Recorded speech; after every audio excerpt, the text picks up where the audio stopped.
All right, everybody, welcome to another episode of what we're going to call Tag Team Apologetics. We need to make that formal in the background somehow. I like it so much.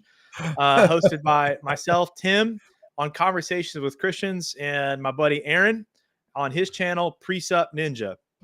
If you haven't, go check that out. You can find Presup Ninja.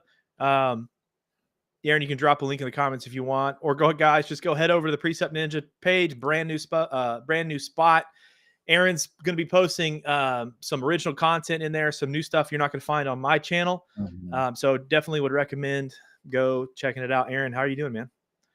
Good, man. Good. Yeah. Thanks for that. It's like I said, I'm just kind of getting this started. So it's Presup Ninja on all the social media platforms, X, Instagram, YouTube, and I feel like one other, Threads. Does anyone even use Threads? You on Threads? What about Blue Sky? No, I didn't know. Not Blue Sky, not Truth Social. No, yeah. So I just not Truth Social. or draw the limit at somewhere. Right. I've never really been a Facebook user, so I'm not really on there either. But this will be the 5th. If you want to know my thoughts, I wanted to get 5 videos on YouTube, and now that I have 5, after tonight, I'll have 5 videos, and nice. I'll start cutting those videos up and putting them on the other social media platforms. That way people will be able to see clips and actually have something to look at when they come to the YouTube channel. So that's kind of the strategy. Nice. I think this is actually our maybe our 7th stream we've done together so far. Yeah, we've done a couple just on Conversations with Christians before we kind of linked it to which I'm happy with, just the consistency around 7. I think that's awesome. That's fantastic.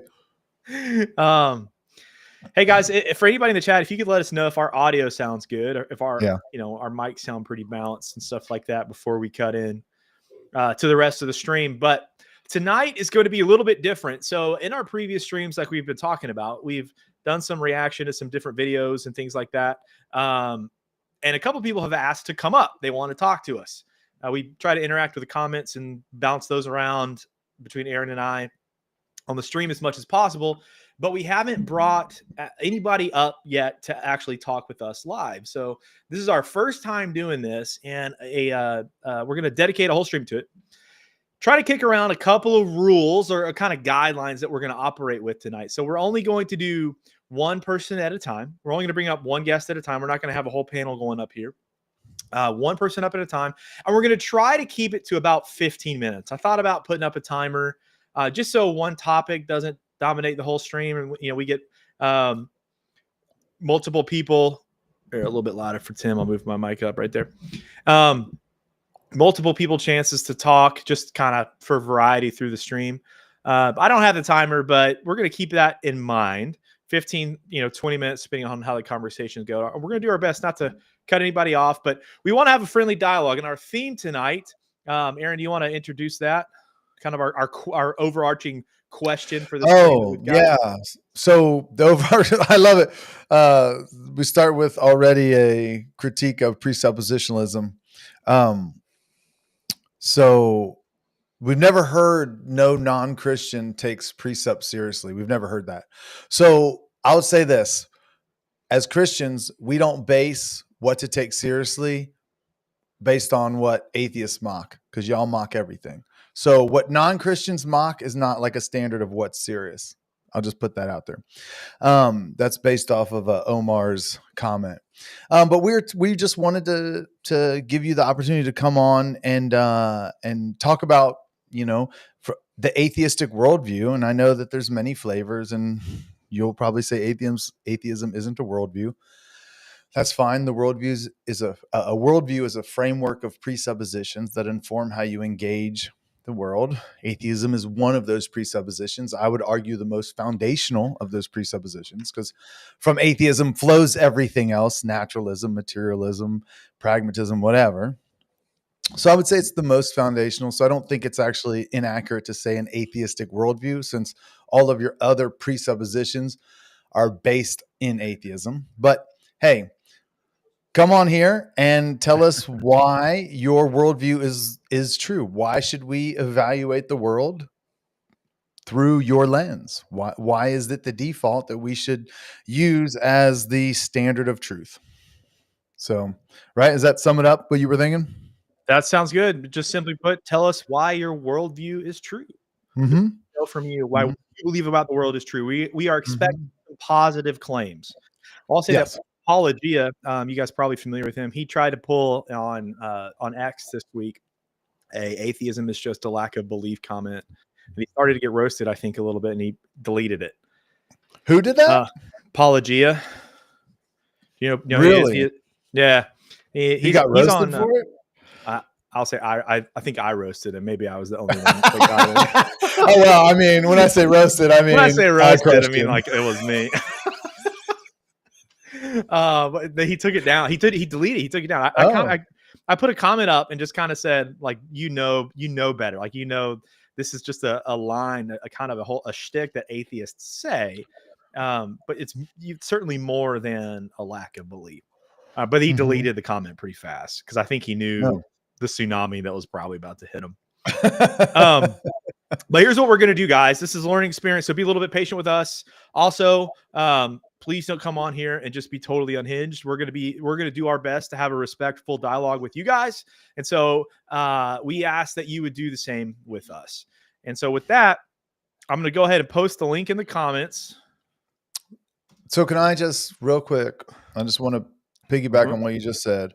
Don't come on here and be unhinged because you'll just get kicked off. We're just going to hang up on you and move on. And if you're unhinged in the comments, we'll just block you.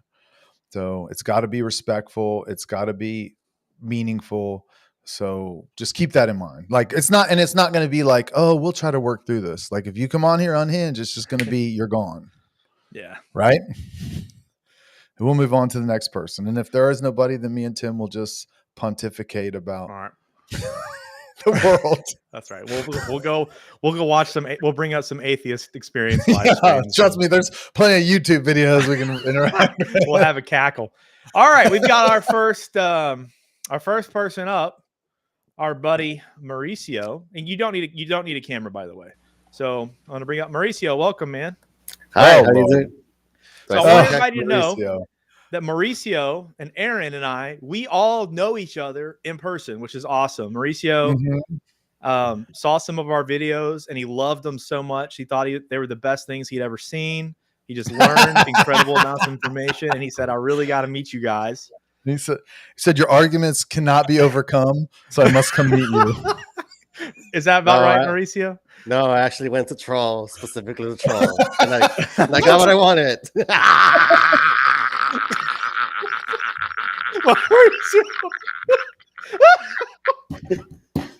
Dude, you could not have had a more sinister laugh, man. Oh, Mauricio. But actually the three of us met up and had dinner and talked for about 2 hours. So Mauricio, it's good to talk to you, man. I was hoping we would get a chance to talk some more. Yes, I've been waiting all day. Are you Meow on here, Mauricio? Is that you? Yes, that's me. Ah, okay. We were wondering. We saw those comments come in. We were like, "Oh, is that Mauricio?" Surely we don't have two super fans. Yeah, that was me. I was checking which browser was going to work better, and just making sure I have my laptop ready. Yeah, I've been waiting like a crackhead. That's all right, dude. All right. Hey, but I just want you to know the first one's free, but after this, you got to pay. Is it going to be like like Matt Dillahunty? The charges $1,000. All right, Mauricio. Okay. All right, man. What do you want to talk about tonight? Tell us why your worldview is true. Well, which one? Do you want to talk about evolution? No, I want to know what you think why your worldview best explains reality. Because you can test it and you get accurate results with it. With what?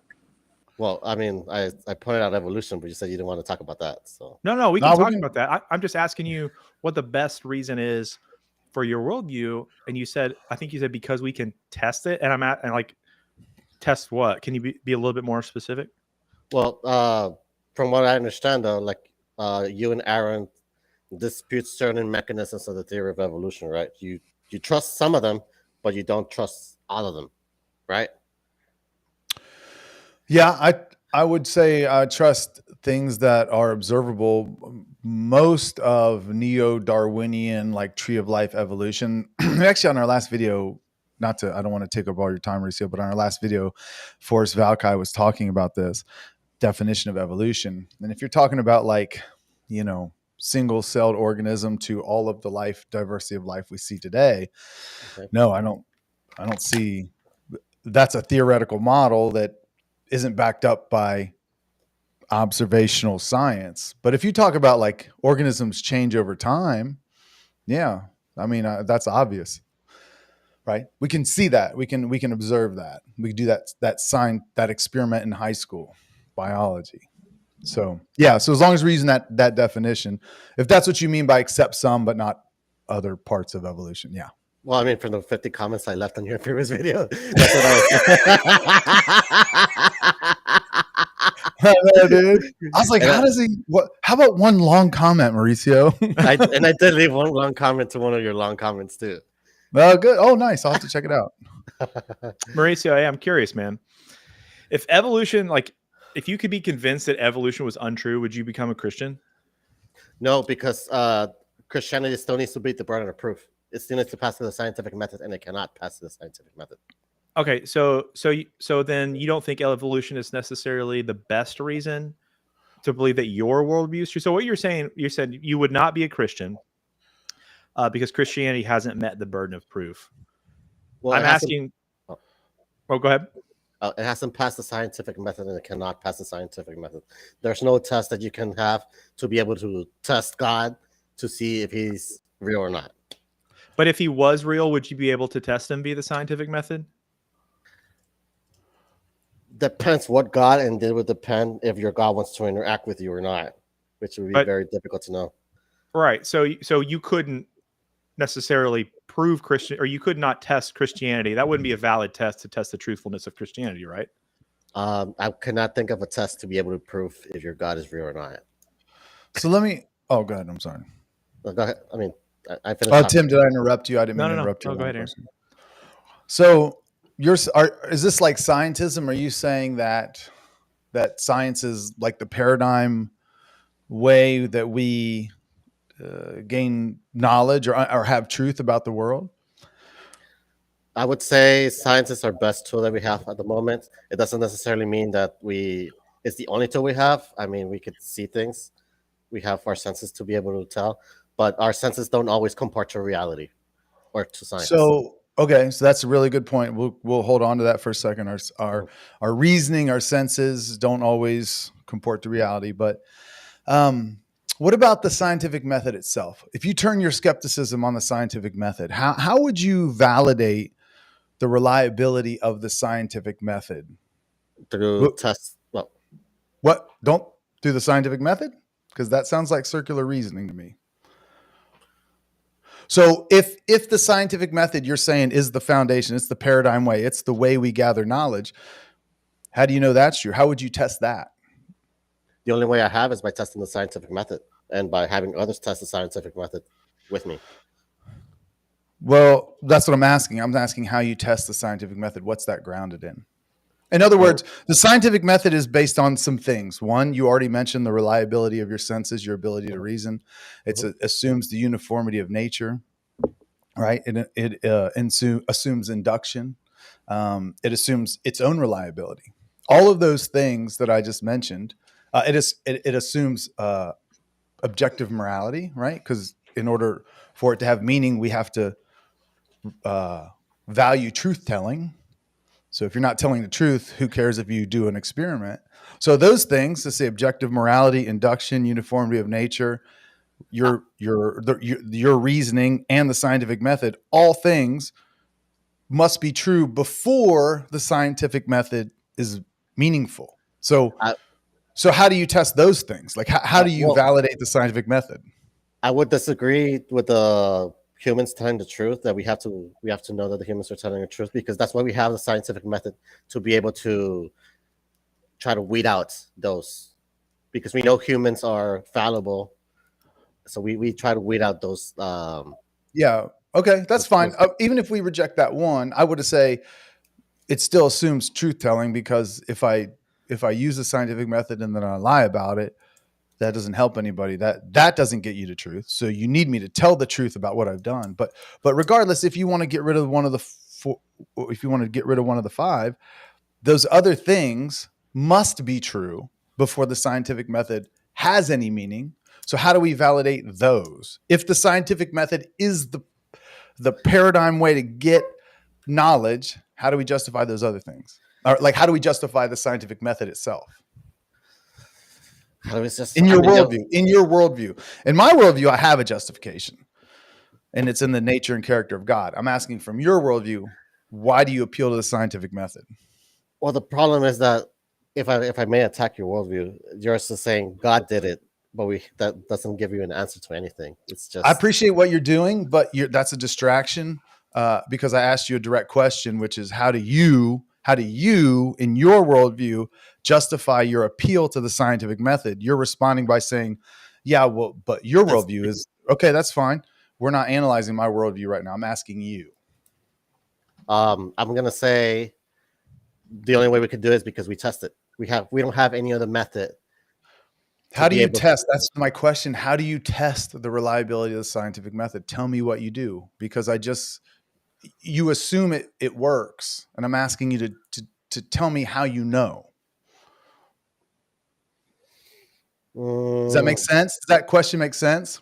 Like, you think because you do an experiment and you get a result that there's then a predictable, now you have some data that you can use to make a prediction in the future. That's the scientific method. But I'm saying if your ability to reason is broken, if induction isn't the law that you think it is, if nature's not uniform the way you expect it to be, then how do you make a prediction? So justify those things. That's my question. Why? And just to bring it back, that's the overall question we're asking. Why is your worldview true? Because I can ground all those things in the Christian worldview, right? So I'm not just trying to take you to solipsism and say you can't know.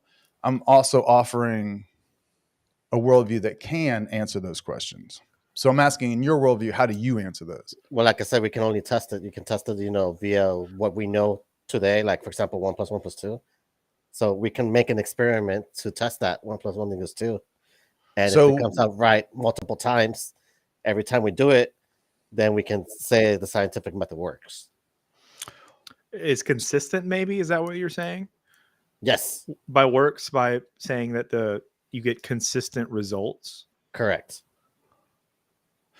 So this is actually just the problem that David Hume brought up, is that you're assuming that all of these things are true, and therefore you're going to get these consistent results that reveal reality to you. But if any one of your initial assumptions that can't be tested with the scientific method is wrong, you're going to get wrong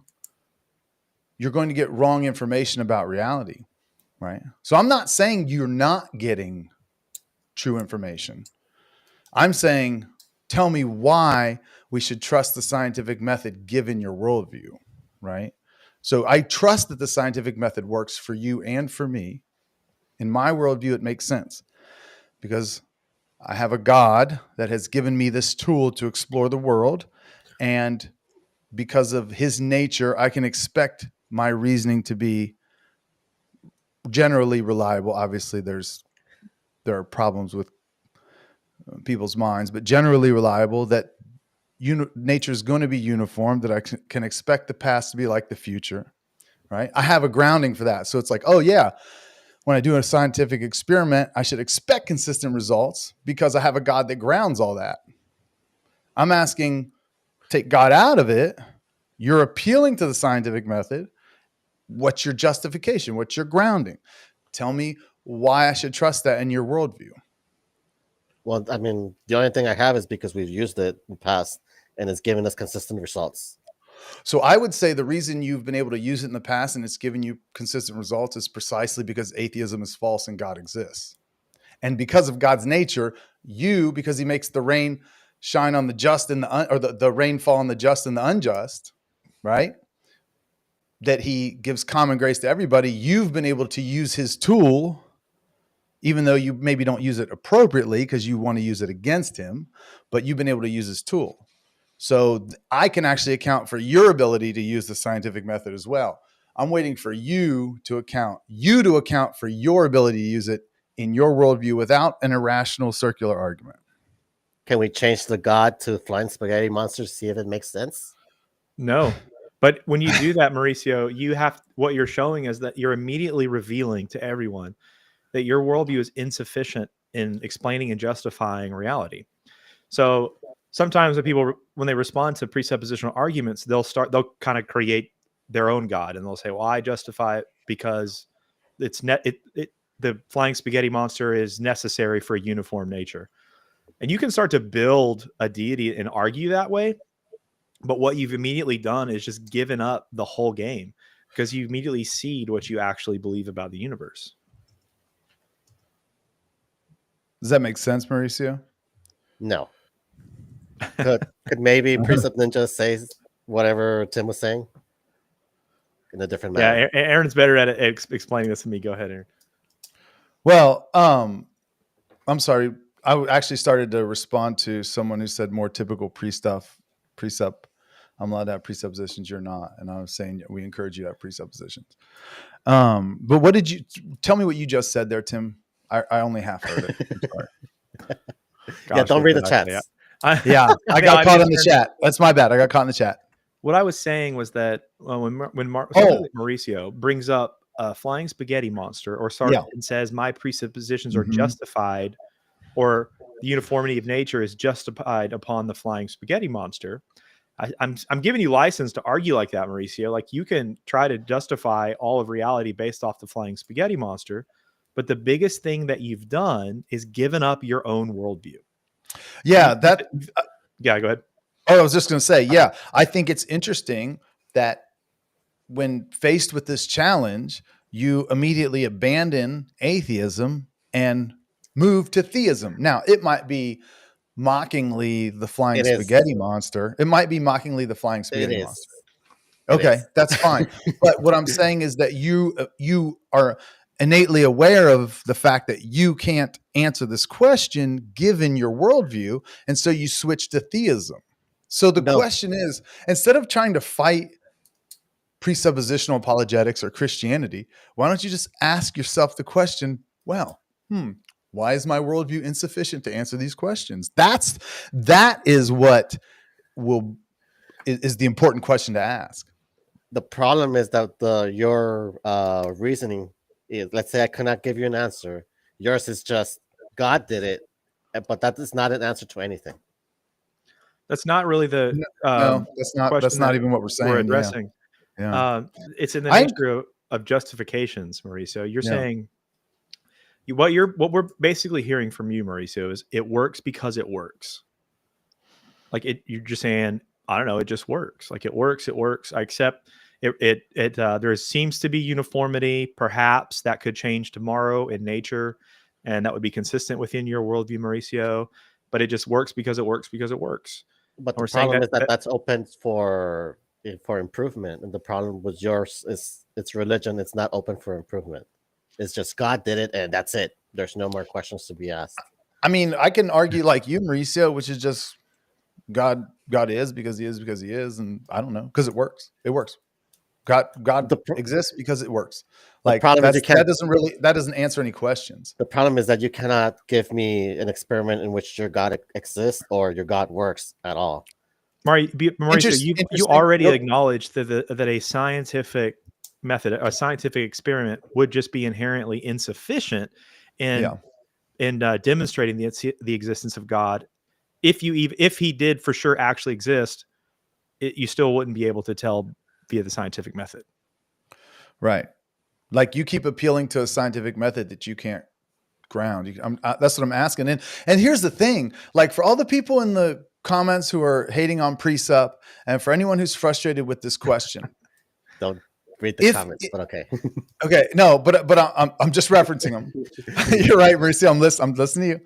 For all the people in the comments who are hating on Presup, or if you're struggling with this question yourself, the problem is not with the question.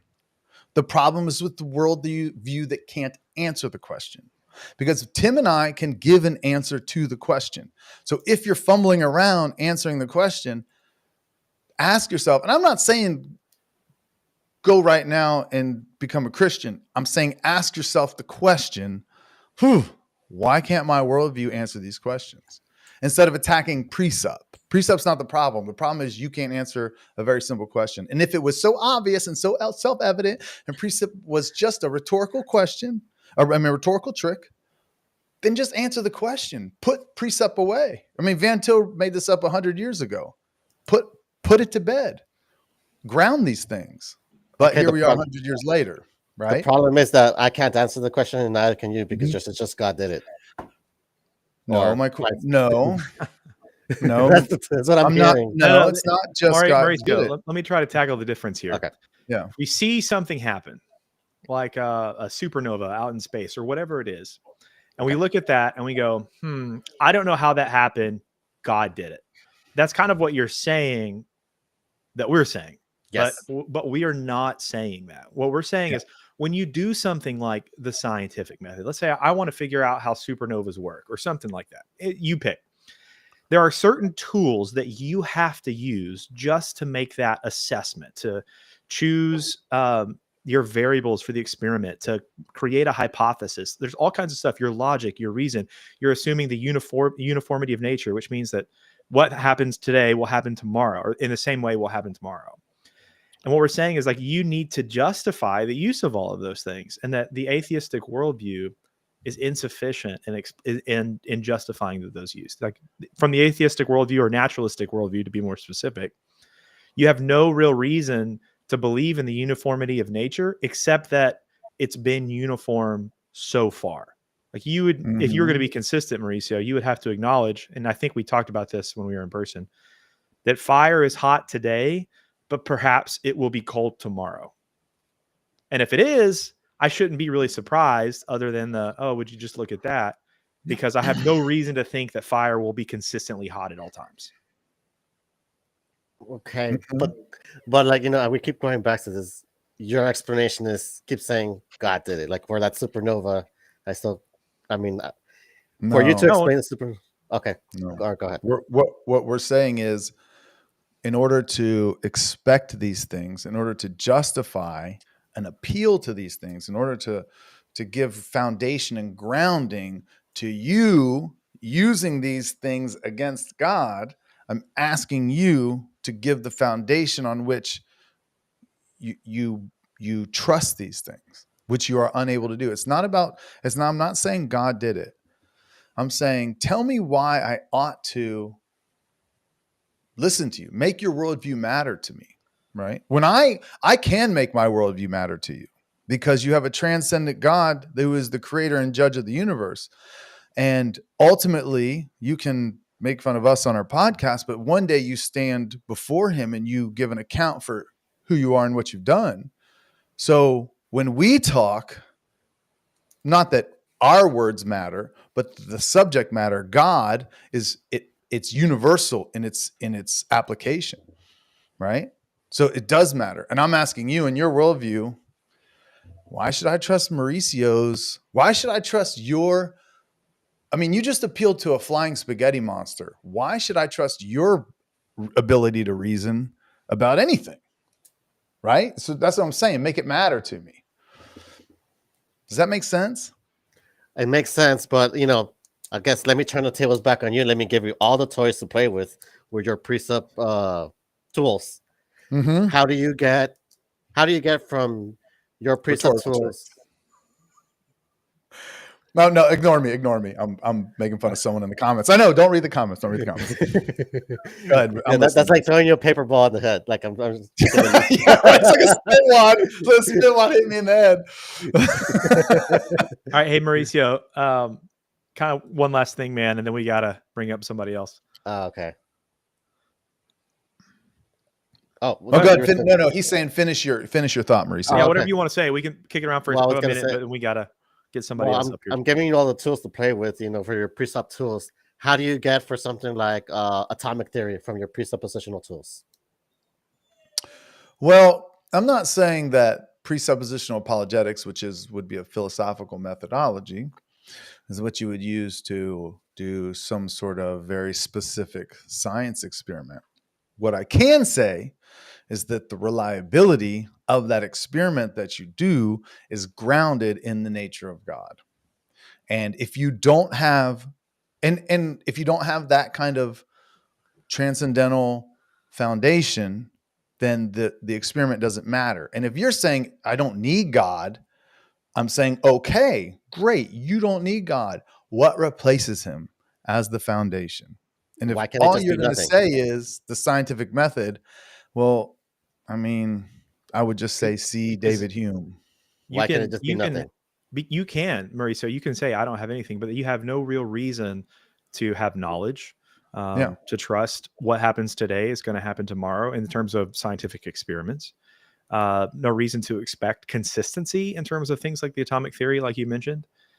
And so it ultimately breaks down to say where you can't really know anything at all. Does that make sense? And if you don't have an answer, why would you expect me to join you in your answerless worldview? Like, I'm not interested in that. I'm not hating you because you are, but I'm not. I have the foundations through the necessary triune God of the Bible. I guess there's going back and forth. All I'm here is, God did it, and then that's it. Well, Mauricio, I think that's a failing in what you're hearing, not in what we're saying. So just reflect on it. Reflect on it. And could you tell me how it's different though? No one said God did it, so I don't even know where you're getting that.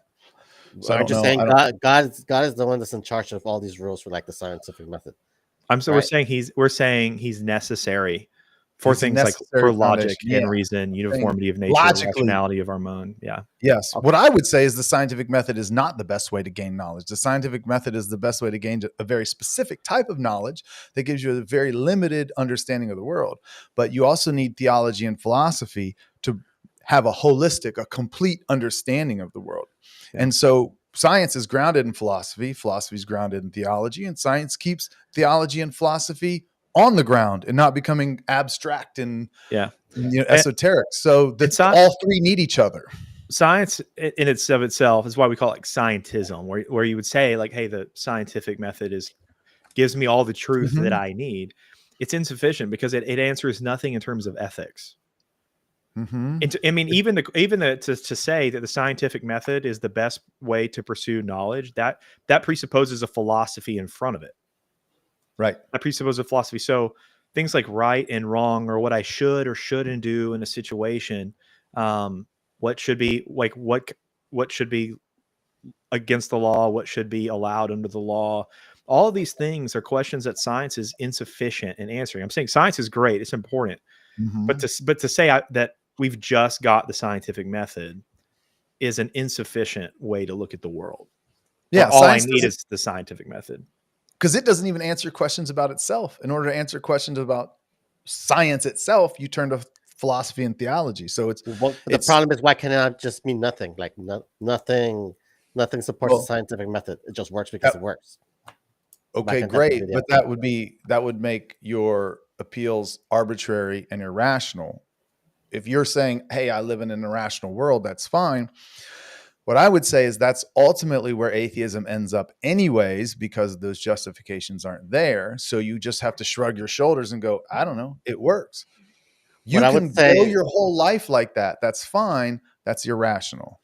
Okay, but I would say, I don't know, and you don't know either. You don't just get to adopt the myth you're most comfortable with in order to answer that question.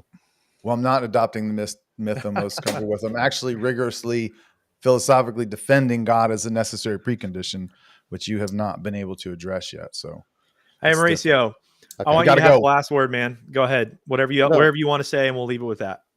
Well, you don't get that much calls, let me know, and I'll come back. Yeah, I do. Yes. I hope we talk more, Mauricio. We'll meet up in person too. Mauricio is the #1 algorithm driver of our podcast right now, and for that we are very thankful. All right. Aaron, is there anything in the chat you want to talk about before I bring up Ray? No, I was actually listening to Mauricio and trying not to look at it. But I'll scan and see if anything.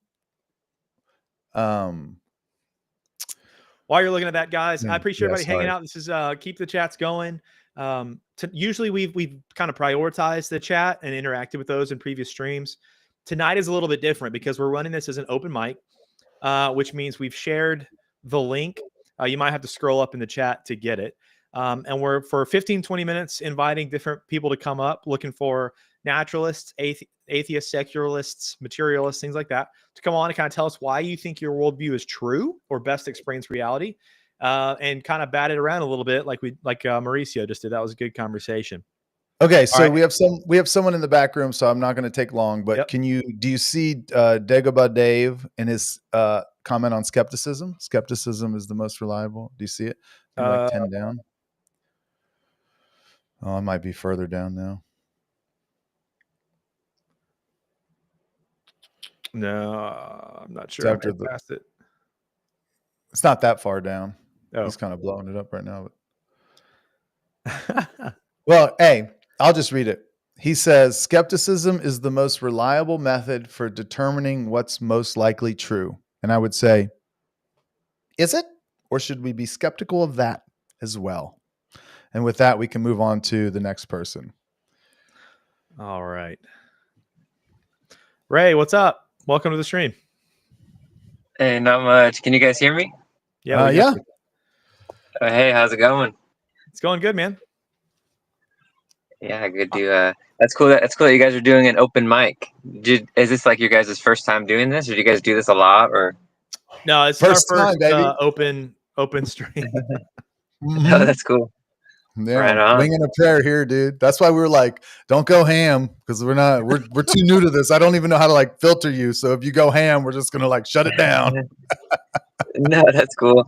Yeah, I know that like other shows they have like they've got like call screeners and stuff. Maybe you guys can do that in the future. Get your own like screening process or something.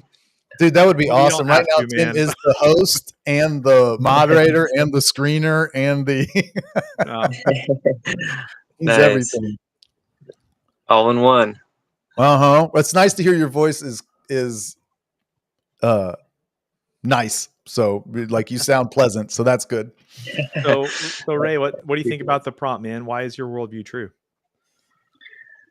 I'm not sure if this would be an adequate answer, but I think that there would be something misleading if I were to say that my worldview is true, just given that, for instance, if you were to ask me, like, you know, what is the origin of the universe, for instance, I would just say that I'm not sure, that I don't know.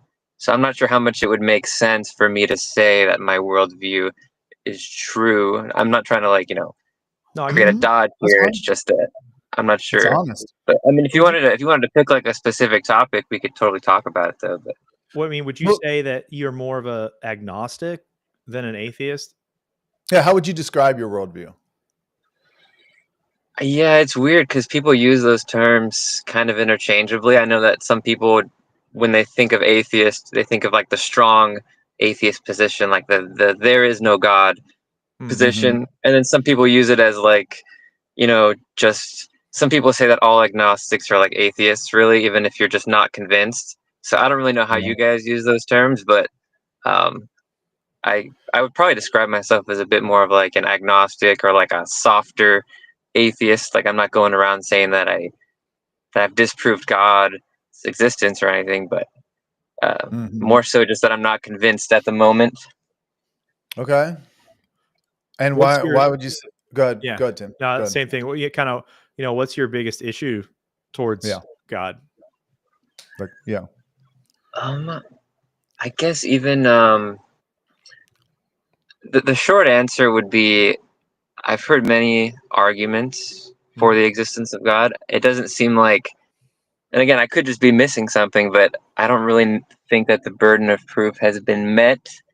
But obviously, you guys would disagree about that. But you know, there's a ton of different arguments going either way. So, well, I think that brings up a good question about when you say the burden of proof hasn't been met. Like, what do you expect? Like, what do you think should be met? You're right. I would say the burden of proof has been met. But when you say like, what's your standard of evidence that it hasn't been met? Well, normally when I hear theistic arguments, there usually tends to be some fallacy somewhere, or some presupposition somewhere that maybe I don't think is justified.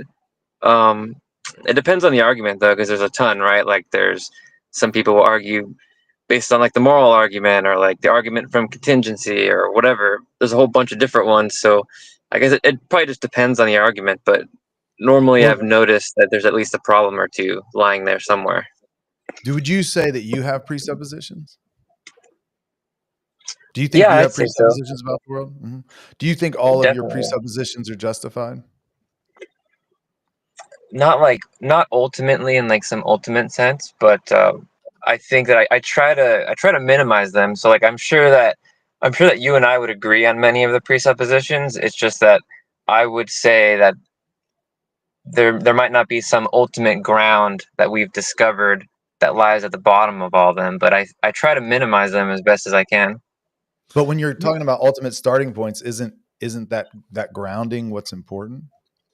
In other words, I guess what I'm getting at is you say that Christianity or Christians or arguments for God start with certain presuppositions. They do. I think all arguments start with presuppositions. We just talked to Mauricio, scientific method. I only mentioned 5, but there's more presuppositions that everyone starts with. Everyone has a framework that they start with. And so really my question is, not to be cheeky about it, is you say Christianity starts with a bunch of presuppositions that aren't justified. And I'm saying, well, okay, well, let's look at your worldview that you do believe. Do you have a bunch of presuppositions that aren't justified? And if you do, then why is that enough to make you doubt Christianity, but not like, why don't we turn the skeptical eye on our own worldview? Why isn't that enough to make you doubt your presuppositions? Well, no, I mean, I do doubt my presuppositions, but in some sense, it's just, I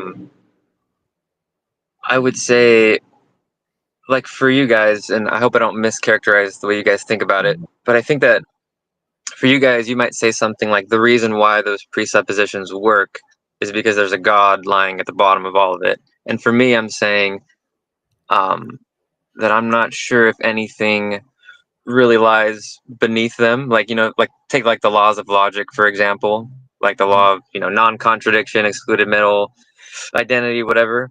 This is a clear example of something I presuppose. I haven't really found a way to justify it. But in order for me to even talk to you and make, sentences that are coherent at all, I kind of have to presuppose that. But then there's the question of, okay, is there something that's really grounding that and making that all work? And for me, I'm sort of just a bit agnostic about that. And that's pretty much it. Do you feel comfortable acknowledging that when you do a science experiment, that if all of the variables remain the same, acknowledging that perhaps the output would change even if the variables didn't?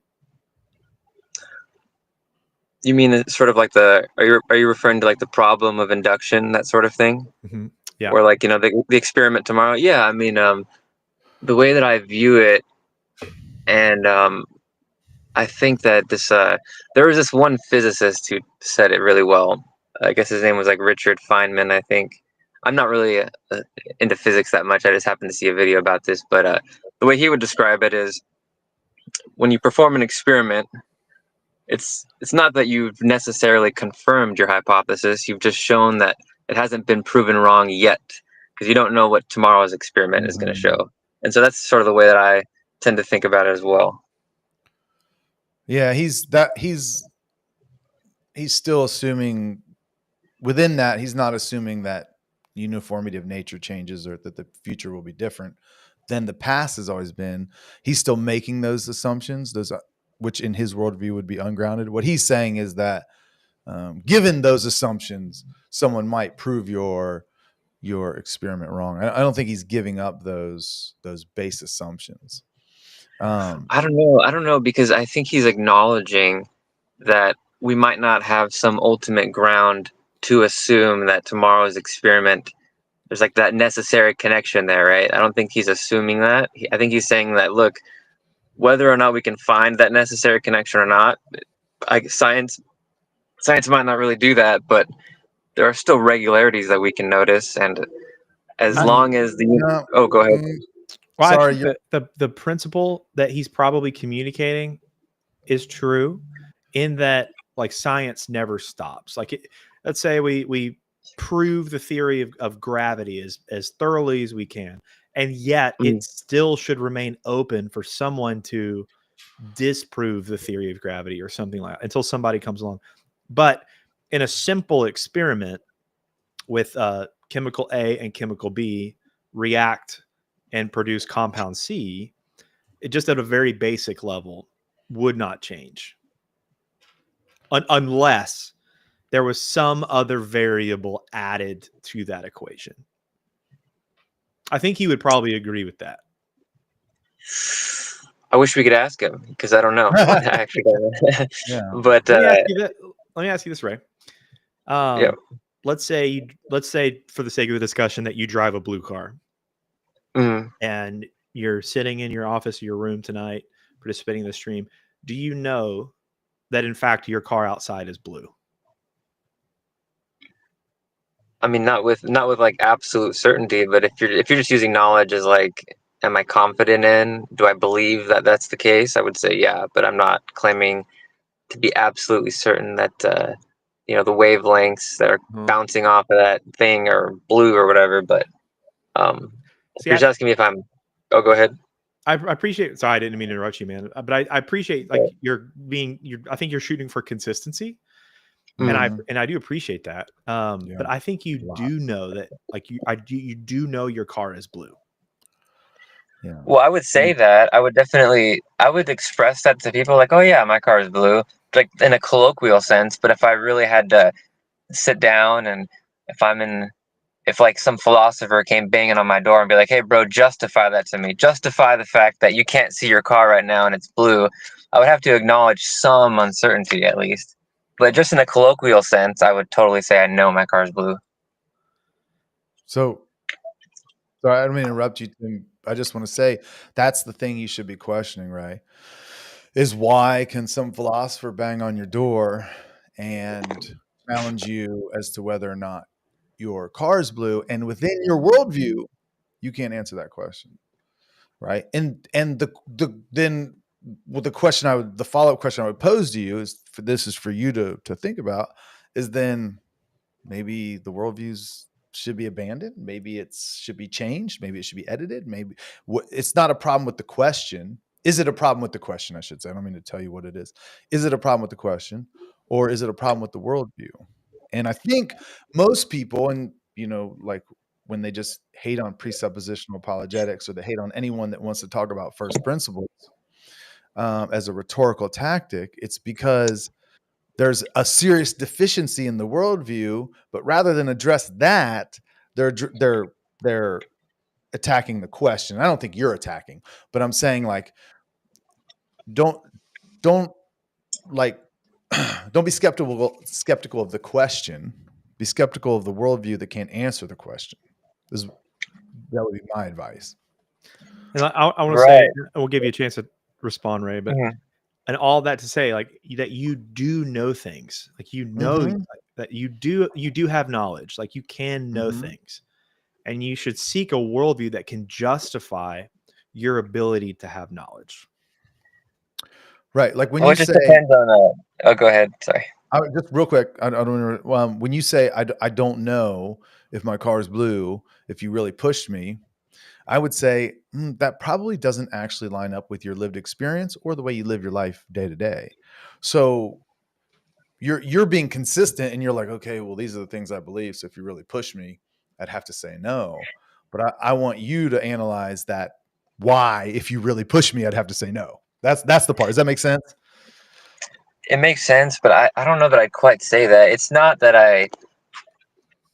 I'm saying that I don't have knowledge that the car is blue outside, even though I can't see it. It's that I'm not claiming like some epistemic, like absolute certainty that my car is blue and that I can't be mistaken about it. As long as you grant me a little bit of uncertainty, I'm totally fine with saying that I know my car is outside and it's blue. But if you're saying something about absolute certainty, because sometimes people will use knowledge in that way, where it just has to be absolutely certain to be considered knowledge, then then if that's how you're defining it, which I don't know if you're doing that or not, but if you're doing that, then I would say, yeah, I probably don't know in that sense. Well, let me ask you this. Why do you have any certainty over the color of your car? Yeah.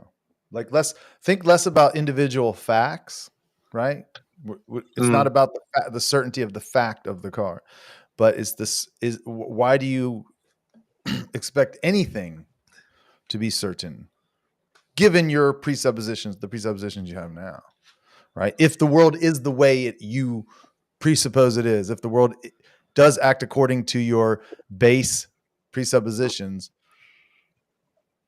can you really expect anything? And if you say no, does that match your lived experience? And if it doesn't, maybe push on that a little bit.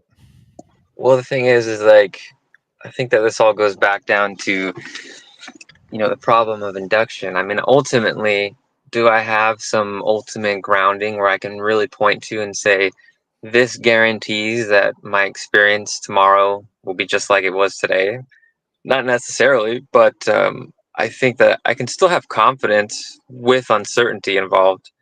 But I'm not sure that even a theistic view solves that problem. I know that it claims to solve that problem and it claims to have the ultimate grounding, but I don't see how just saying that God is the ultimate grounding, I don't see what's edifying about that, right? Like what is it about saying that God is the foundation for all of this actually gives us knowledge in terms of, the mechanism behind it? Like, how is God doing all this? And how can we be sure that we're not being deceived by a God, or that God actually exists, for instance? Well, good questions, man. Yeah, those are real good questions. And so we got to just be very clear when we're talking, Tim and I, we're talking specifically about the triune God of the Bible, not just any God. And I would say not just any God can give you those foundations. Islam won't give it to you. Hinduism won't give it to you. Judaism won't give it to you. These other religions won't give you those foundations. You need the triune God of the Bible to have those foundations. So it's not just any God. But the thing to remember is that it's not that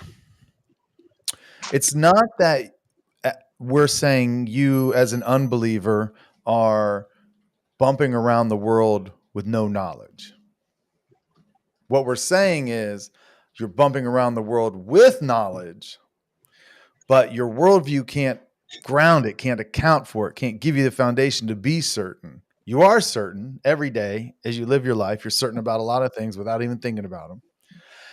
But the worldview that you live by those two things are in conflict with each other, right? Your worldview doesn't give you certainty. The way you're talking doesn't give you certainty. But what do you say? Say that again? Oh, sorry. Yeah, sorry to cut you off, but like you said that I walk around being certain about some things. What are some of those things that I'm certain about that I can't be wrong about?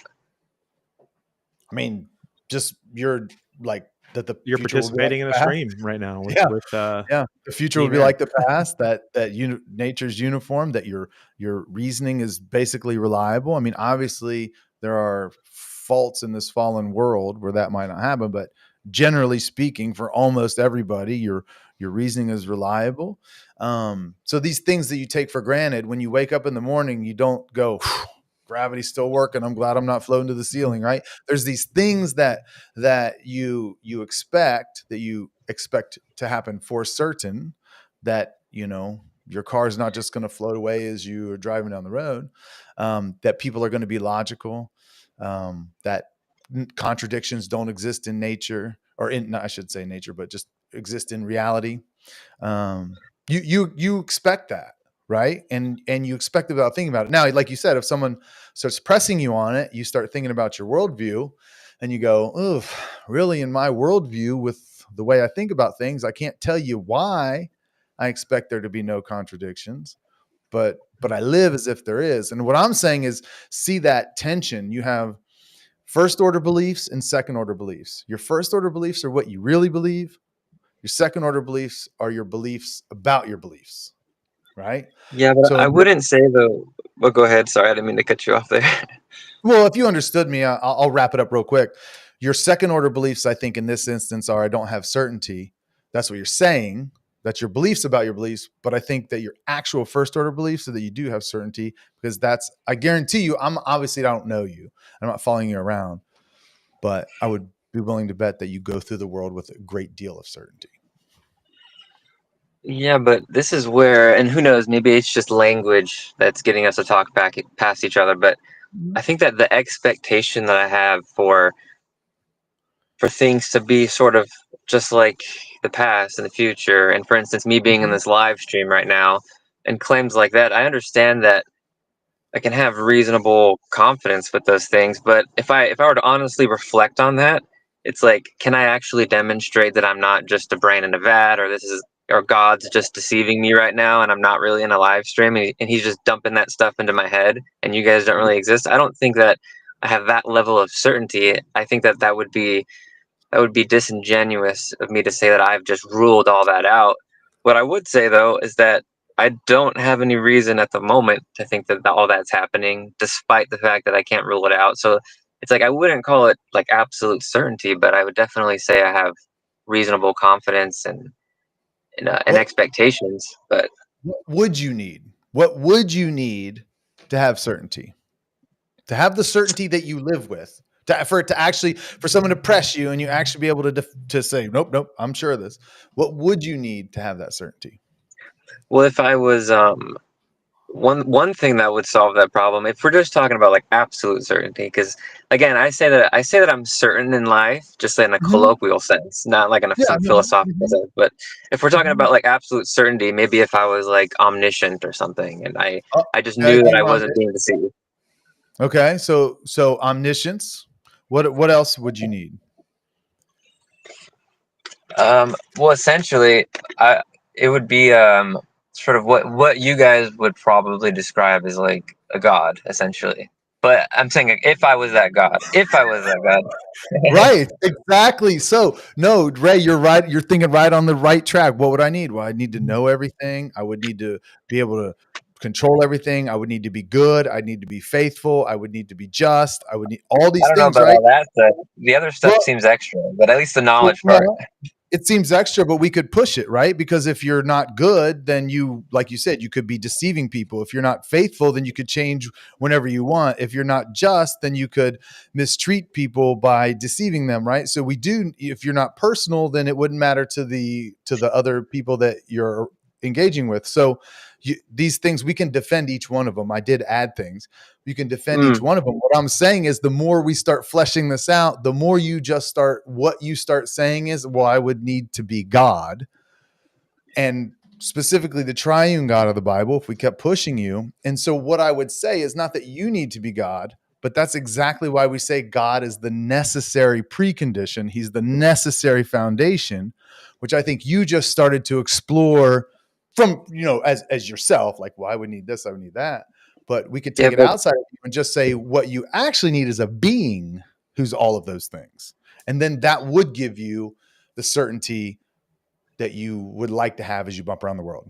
That, real quick, whether you agree with that or not, that is presuppositional apologetics.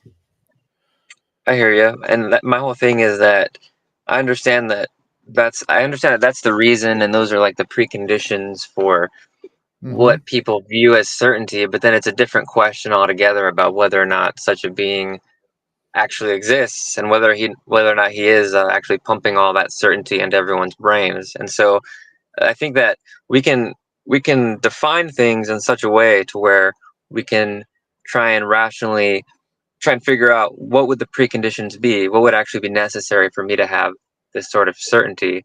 But then there's the separate question is, does all that actually exist?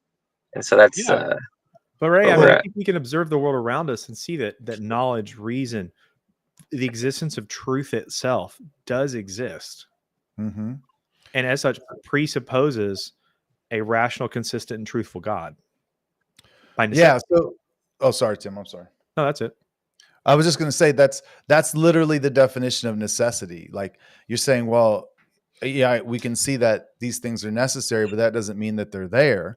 But that's the definition of necessary. They have to be there in order for me and you to even have a conversation that makes sense. And I think that's when you're talking about necessary preconditions. I think that's the sticker. And it took me I think years to really understand the transcendental argument, which is what has to be true in order for the next thing to be true, right? In order for me and you to have a conversation, what has to be true? Well, the laws of logic, right? Non-contradiction, identity, and excluded middle. Because if we could have contradictions, then me and you wouldn't even be able to talk. So, right. So that must be true. Whether we can prove it or whether I can show you a teaspoon of laws of logic or not, laws of logic got to be real. They got to be universal. They got to be transcendent. They got to be invariant.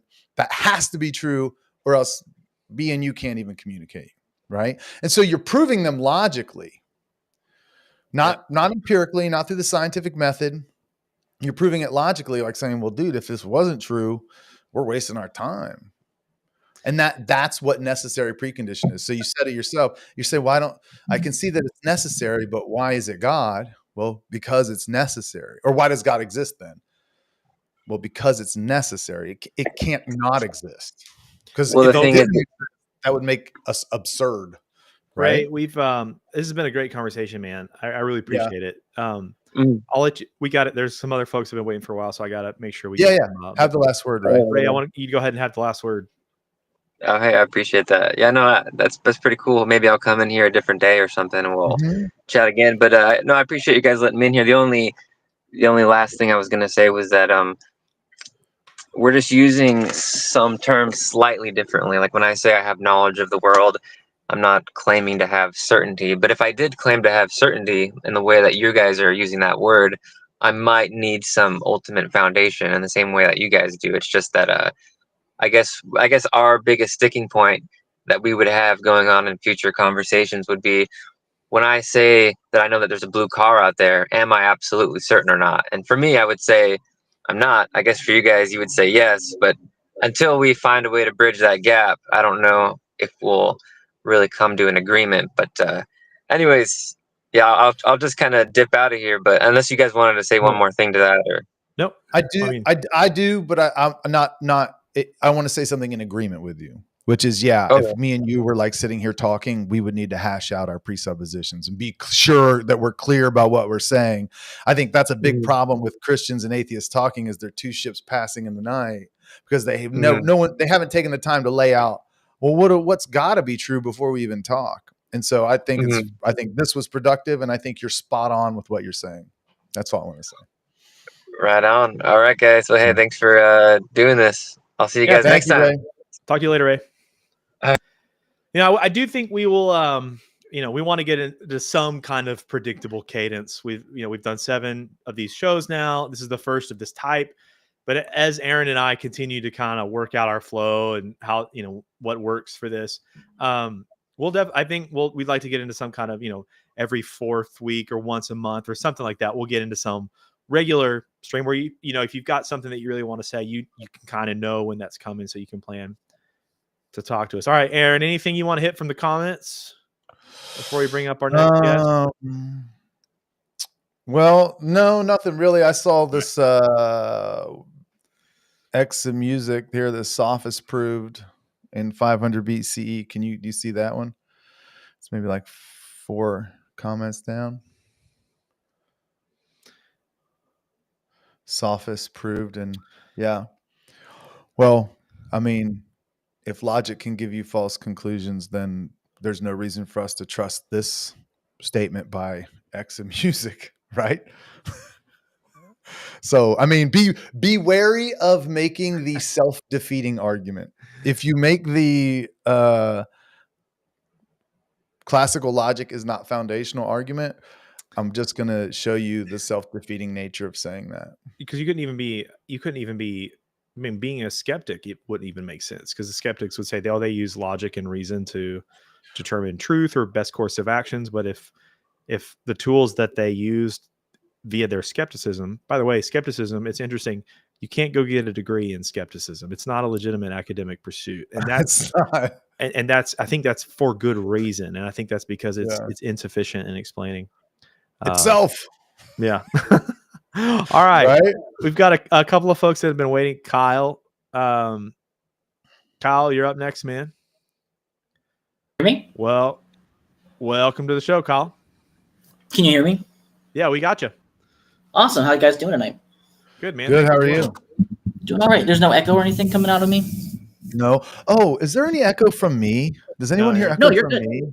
Okay. I was getting No, a little but if echo earlier. Yeah, guys, people in the audience, if you hear an audio problem, please tell us, because Aaron and I were out of kilter for like half of a 2.5 hour stream. Yeah. Before we got No, it. you guys have really good audio quality. So Cool. Well, hey, I had to fix my mic from last week. I started off like real low, and so I spent like an hour troubleshooting, figured it out. Yeah, I trust me, I get it. I used to do live streams and stuff too. So Oh, okay, cool, nice. All right, go ahead, Kyle. What do you want to talk about? Well, I mean, you guys have a question, so unless you want to talk about something else, our theme tonight is, we're kind of keeping it open ended, but it's, why is your worldview true? And why does your worldview, and that's up to you to tell us what that is, best explain reality? Assuming, cool. I mean, when we ask the question, we're assuming it's a non-Christian worldview. You might be a Christian, but just so you right? Yeah, no, I would assume that you wouldn't be. I mean, you might be asking why. Well, I don't know if you guys are what flavor of Christians you are, but maybe you guys the right ones. Well, yeah, of course you would say that, right? I mean, duh. Right, duh. But yeah, no, I think the question's a little weird. To just in phrasing, but I guess to answer it, I think my worldview is true because my worldview and your worldview are more or less the same. You just layer in other assertions that I don't think you can justify, but we agree on a lot of the same stuff, right? Okay, that's like we agree with the 3 rules of logic, right? Yeah, we would generally agree with the laws of logic. Go ahead. But do you believe that they actually exist as immaterial laws within the universe? No, I don't believe in transcendentals. No. Okay, so then we don't agree. So I think what you're saying is that we might behave the same. No, I'm sorry. Go ahead. I overtalk you. I'm so sorry. No, it's okay. I feel like maybe we'd be more accurate to say that, for you to say that perhaps we behave the same. If that's the language you want to use, then that's fine. Yeah. Okay. I think that's a splitting of hairs, but yeah, if that's the words that you want to use, then if that makes you feel comfortable, sure. Well, I would say that we're not layering something on top. In other words, this actually gets to the heart of the question. So what you're presupposing here is that the atheistic naturalistic worldview is sufficient. I don't know about that. I mean, you're putting words in my mouth now. I haven't said I'm an atheist. Are you an atheist? But I don't think so. Hang on. Let's time out for a second. Can you clarify that? We really need to know your worldview. Of course. I just think it's a little presumptive. I would actually say I'm an agnostic. I don't think that the argument for God is coherent. Okay. All right. So that doesn't. Okay, that's fine. That doesn't really change anything that I was about to say. No, but I wanted to stop you before you went on. Obviously, fine. I think we should not assume each other's worldviews or views. So perfect. I didn't want you to intentionally, before we even got started, to tell me something that I believe when you didn't know that. No, that's fine. But you are presupposing that you can understand the world independent of God. That's where I was going with that. I presuppose that the 3 laws of logic operate the way that they operate. Yeah. Independent of God. They're descriptive of the universe. Independent of God, though. Right. So your worldview. Sure. So we're not actually. I don't see a need to plug in God. They seem to operate without that assumption. Well, they seem to operate without that assumption. That doesn't necessarily mean that. Right. Can you demonstrate that they don't? Well, that's yes, because without that necessary foundation, so here's the thing. Without that necessary foundation that is God, you don't have the ability to, you don't have the foundation. I keep using the word foundation, but you don't have the grounding to appeal to those immaterial concepts like the laws of logic, right? Right. That's the claim, but I'm using them. You're saying that I'm using God to do it, and I'm saying no, I'm not. It doesn't enter my equation. So you still have to prove that I am, right? You have to actually demonstrate that I am. Just saying that I can't do it without that isn't a proof, right? You're saying I can't do these things. You're saying that I am doing these things and I'm appealing to God, and I'm saying no, I'm not. And you're then saying, well, then you can't be. And we both agree that I am. We're having an intelligible conversation. So right, but I would say the reason that you're I'm able to do it. And if you can't demonstrate that I have to be using God, then I think I'm fair in saying you haven't met that burden. But to reject God presupposes things like intelligibility, rationality, even standards of truth. And that's why when we talk about transcendental arguments. I'm sorry to interrupt, but that's just another claim. You're saying that those things are entailed by that, but I don't agree. Okay, so all right, I can use logic. I can use logic because it's a language, and it's descriptive of the universe and the reality that we live in, and it's descriptive of the reality that you and I both agree we exist in.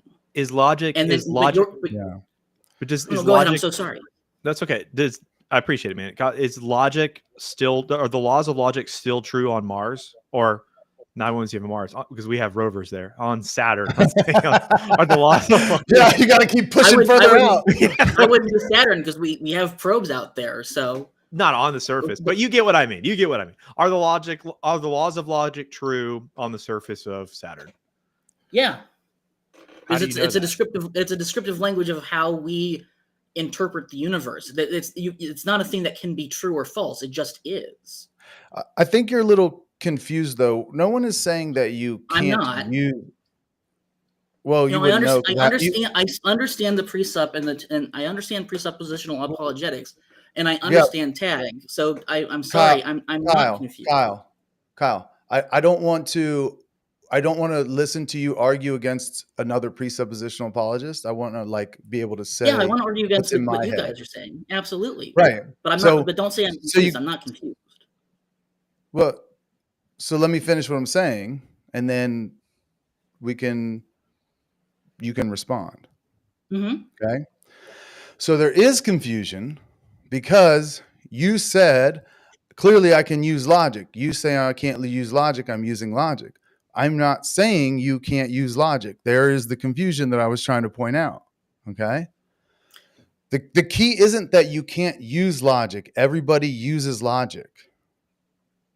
The question is, can your worldview justify why logic is reliable, universal, and binding? And if you're going to say it's not, then that undermines any appeal that you make to logic. I understand that. What? No, I do understand that. That's what you mean. What I'm saying by you say I can't use logic. What I'm saying is you're saying I can't use logic. I didn't say you can't use logic. Let me clarify. You're saying I can't use logic without appealing. No, I'm not saying you can't use logic. Some ultimate existence. You're saying I have to have an ultimate foundation for logic, right? And I'm saying you need an ultimate foundation. If you're going to treat logic as something with value, then you need to justify why it has value beyond, well, because it works so far for me, which is not, right. is to not justify it. Right, and that's what I'm right. So I wanted to clarify. I'm not saying that you don't think I can use logic. Obviously, we agree. I am using logic. We both know that. What I meant was you don't think I can use logic without appealing to an ultimate anything. It doesn't have to be a god, although at some point, if it's ultimate, you'd have to kind of call it a god, right? I don't know. You don't have to appeal to anything. I'm saying you can use logic without giving God the glory. But the reason that you can use logic without giving God the glory. Did you say I can use logic without God? No, you said you can use logic without giving God the glory. Yeah. No, yeah, sure. But this is the problem with language. You're saying I have to have an ultimate foundation for logic. No, I'm saying that you have to recognize it. What we're saying that it must necessarily exist. You can reject it. You can say it doesn't exist, but the use of logic still does. Yeah. Right. You can reject it. I'm still sorry. must Maybe exist. it might be my connection, but I didn't catch that. I'm so sorry. No, sorry. I'm saying that you can use logic and reject that the necessary foundation exists, that you can use logic and reject that God exists, but it doesn't change the fact that God is still necessary for the Right, use and of that, and logic. yeah, so we are agreeing, but I'm rejecting that because you can't demonstrate that that's the case.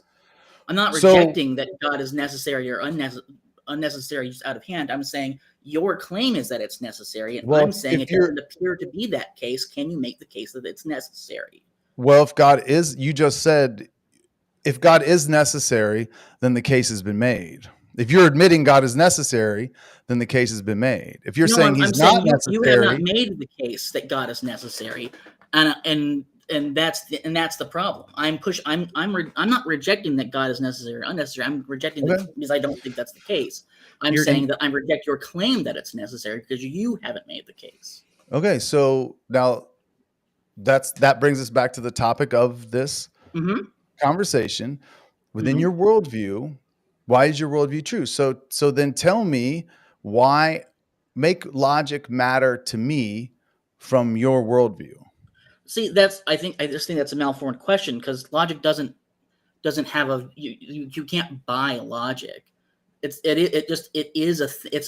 language. It's a metaphysic. It's descriptive. It explains the universe. I'm sorry. It's a metaphysic. It's immaterial. No, I mean I don't think metaphysics are really a thing either. It's if you want to call something that's immaterial a metaphysic, that's fine. I think that's muddling the language. I'm saying it's a language. Logic is descriptive. It's not a thing. It's not something that you can put in a pen cap or anything like that. It's not something that I can demonstrate to you. All right, let me try to understand you. That's like saying I'm sorry. I really think this will. I'm sorry to interrupt, but it's like asking what's the value of English. That's the sort of question that you're asking. But you can demonstrate the necessity of the laws of logic. They're transcendental necessity. Hang on. So there was a time in which English did not exist. Right, that's true. Tell me about the time when logic didn't exist. A time that the way that we explain logic didn't exist. I guess before the Greeks formalized. Explain what? Yeah. So you're saying before the Greeks their contradictions were allowed? No, I'm saying that the universe behaves the way the universe behaves, and logic is the language we use to express the existence of the universe. A rock was always a rock. You don't need an observer to make that the case. But you need an observer and someone who can articulate it to be the case, for it to be logic. Otherwise, it just is what it is. A star is a star. That's just reality being reality. You're saying it needs to be something beyond that for it to be true. And that was a metaphysical claim for the guy that you can call it that if you want. That's fine. To say reality is reality. Which we both agree on, right? Reality is reality. Dude, there's lots of stuff that we agree on, but we're talking about your worldview is insufficient in justifying my worldview is the same as your worldview, sans God. So my worldview cannot be insufficient because you and I have the same worldview. No, it is. You agree that reality exists. We agree that the laws of logic work. You're saying on top of all of that, and that's why I said at the very beginning, you assert this other thing in to make the case that it is the way it is according to you. And I'm saying you're layering presuppositions unnecessarily because if we got rid of that, we have the same worldview. No, Kyle. And I'm saying you need to demonstrate why God is necessary. Kyle, that's the thing. We don't have the same worldview. You keep saying that and you keep asserting it, but we don't have the same worldview because I'm telling you right now, I'm not layering God on top. I'm starting with God as the necessary foundation. Without God, the very concepts that we're talking about don't have meaning. So I'm not starting with my own mind and reasoning up to God as a final layer. I'm starting with God logically as the necessary precondition, or else what we're talking about doesn't even make sense. Right. And I think that's where the layering comes in. I know that you see it. I know you see it the other way. I'm saying all of your arguments make it sound like it's going the other way. That you and luckily I it just sounds that way, and it's not that way. Right? Okay, so I think it's great, Kyle. I love that you're on here talking, but you're more concerned with misrepresenting what we're saying instead of like letting me actually I don't want to speak. misrepresent what you're saying. I'm telling you what it sounds like to the listener. Kyle, let me ask you this. You said that I want to follow like your view of logic, and obviously we view logic differently, so I don't think we can say that our worldview is the same. No, I mean I understand that you're not going to agree with that point. I do. I'm not trying to misrepresent you by saying that we actually have the same worldview. I understand that you don't see it that way. Gotcha. Okay, I got and you. I don't want you to take it that way. I understand that you guys are presuppositionalists. I understand that. What I've asked, because here, and I wanted to do this earlier, but we spun off. So we agree that the three laws of logic operate the way they operate, right? Doesn't matter if there's something else supplying those laws. We still agree that something is what it is and is what it isn't, right? No, I don't grant you that. No. Yeah. You don't grant that things are what they are and they aren't what they aren't? No, Kyle, you have to understand. See, that's a philosophical statement. Yeah, this is the misunderstanding. This is the confusion. You can't so you pull out. Kyle, you gotta let me finish. You can't. I'm sorry. Go ahead. You can't pull out one thing like logic and go, see, we agree on this one thing with nothing else. There's nothing else, just this one thing.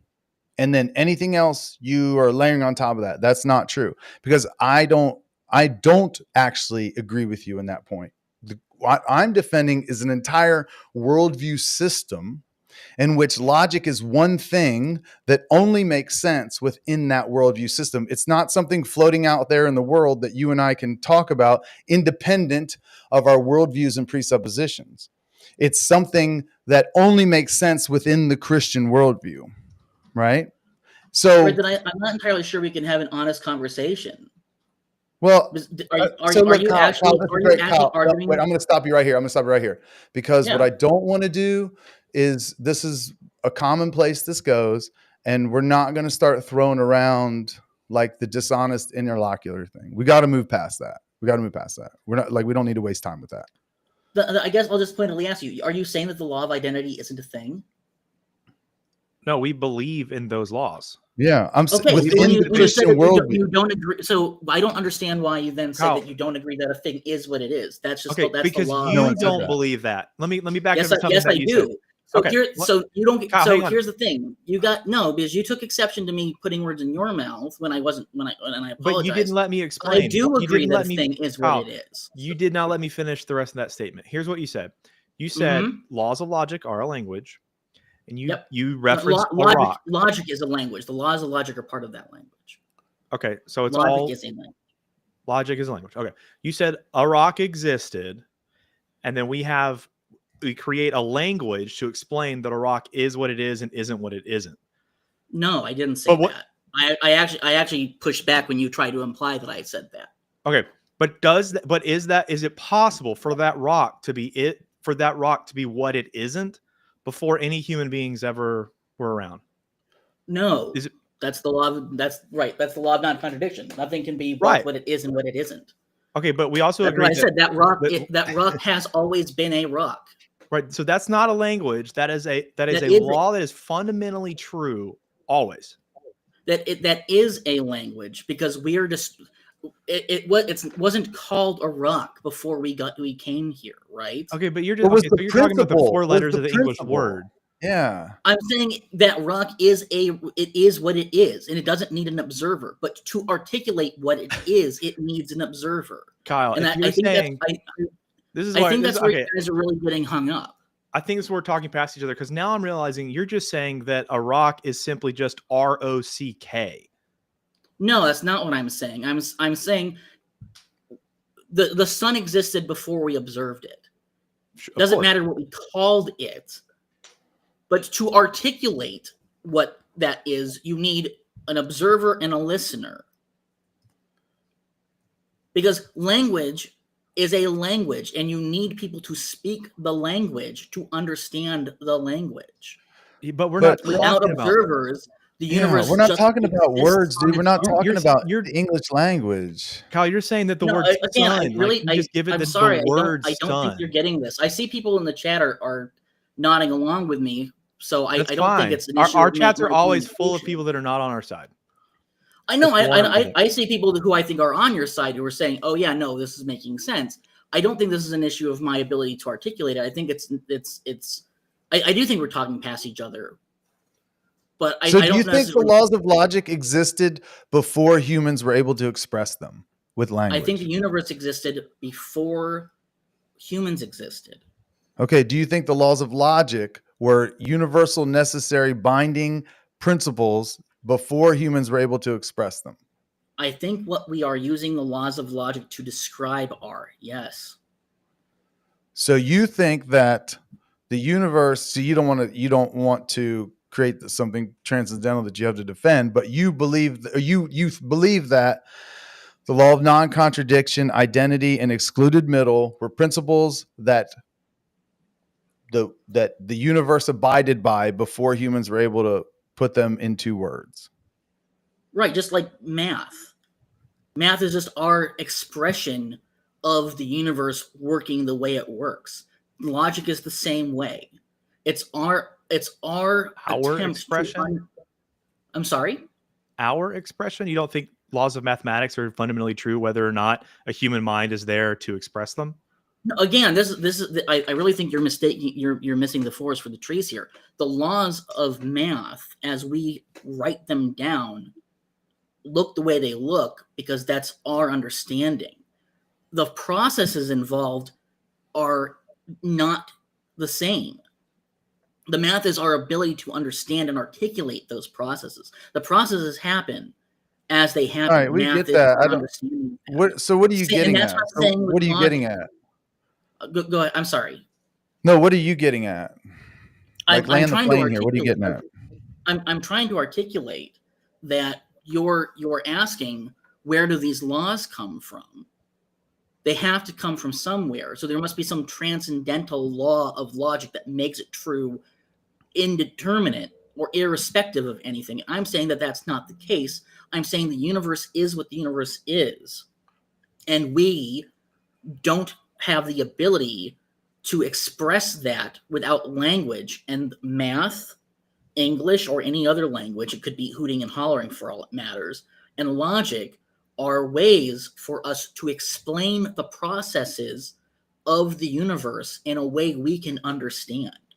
It's our attempt to boil down what is much bigger than ourselves. All right.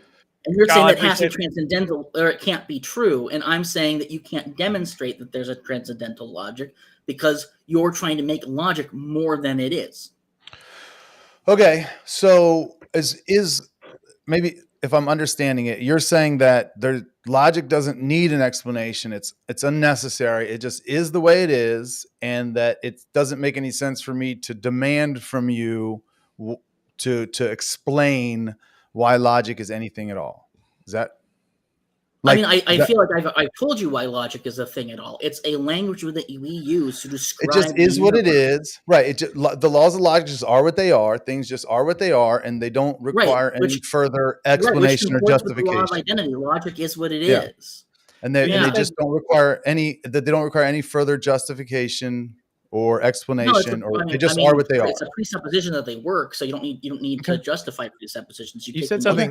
Well, I would like to respectfully submit that God just is what he is, and he exists because he exists, and he is the necessary foundation because it is necessary foundation. I don't have to justify it or explain it or go any further. It just is what it is. Yeah, we can do. So I guess we're good. Which that's. Yeah, I mean, I think that's what Presup does because you haven't demonstrated it. So tell me why. I'm not. Go ahead. I'm sorry. Well, I was just going to say. So there we are, just two people with presuppositions. Although I would say mine are justified, but two people with presuppositions that aren't justified, and you think yours are right, and I think mine are right. But according to you, we don't have to justify this entire time, right? I've asked you to justify your presuppositions. I don't necessarily think you need to. But we don't need to justify our presuppositions. No, I don't agree. need to justify anything. It is what it is. Yeah, I think that's what it comes. I think that's what Presup comes down to at the end of the day. No. That's what your worldview comes down to. Because if you remember, I was asking for justification, and you said it just is what it is. I don't need to justify. No, I tried to give you don't put that on me. I tried to give you the justification. You didn't give me a justification. You said it is what it is. That's not a justification. No. I tried to say give you justification. Things are the way they are to not justify that. I say, see Presup Ninja in the chat saying we can move on from this. So yeah, I mean, if Presup Ninja thinks it's boring, which I think is the host, then that's fine. No, Kyle, it's not boring, man. But we do have to move on, and I think you're right that this would be hours long, and we are still, I think, talking past each other in a lot of capacities. I mean, we might be, but thanks for having me up. I really appreciate it. Best of luck with the next person. No, I appreciate it too, Kyle. Thanks for coming on, man.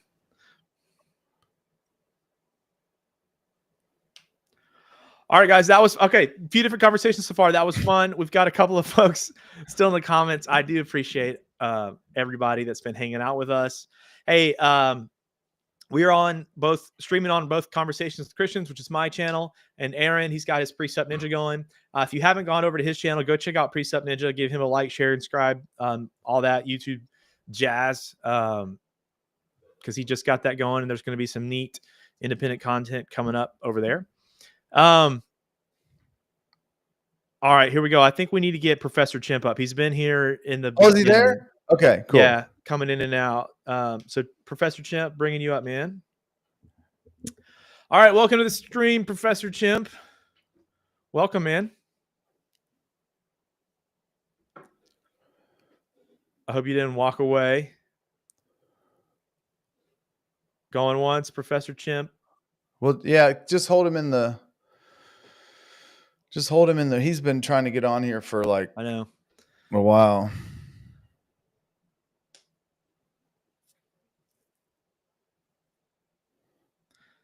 hope everybody's having a good time tonight. Again, this is the first time Aaron and I have done a live thing like this, or like a live open mic, and it's pretty fun. We might do some different themes. I know we've kind of been ragging on atheism for our past several streams. We'll probably eventually get around to other worldviews and low-hanging fruit. Low-hanging fruit. Low-hanging fruit. All right. Hey, Professor Chimp, I'm going to put you back in the backstage. We're going to bring up Adrian. Adrian, welcome. Hey, guys. Can you hear me? Yeah, we got you. Awesome. Thanks for doing this. I usually stumble upon different channels on YouTube, and finally I'm able to talk to the hosts. So thank you. Yeah, man, for sure. So welcome. Our prompt for the night is kind of tell us why your worldview is true, man, I'm getting tongue tied already. Why the way that you see the world best explains reality. So what's on your mind, man? Yeah, so I guess I would say I'm sort of a naturalist, like soft atheist or agnostic. And again, like a lot of people here, I don't think I can explain why it's true, but I can explain why it's sort of the best explanation, I guess. Okay. So I'm sort of a nerd for astronomy and physics and all that jazz. And I just think that when you look at the perspective, or you have to look at everything bigger than humans, like the perspective is universal.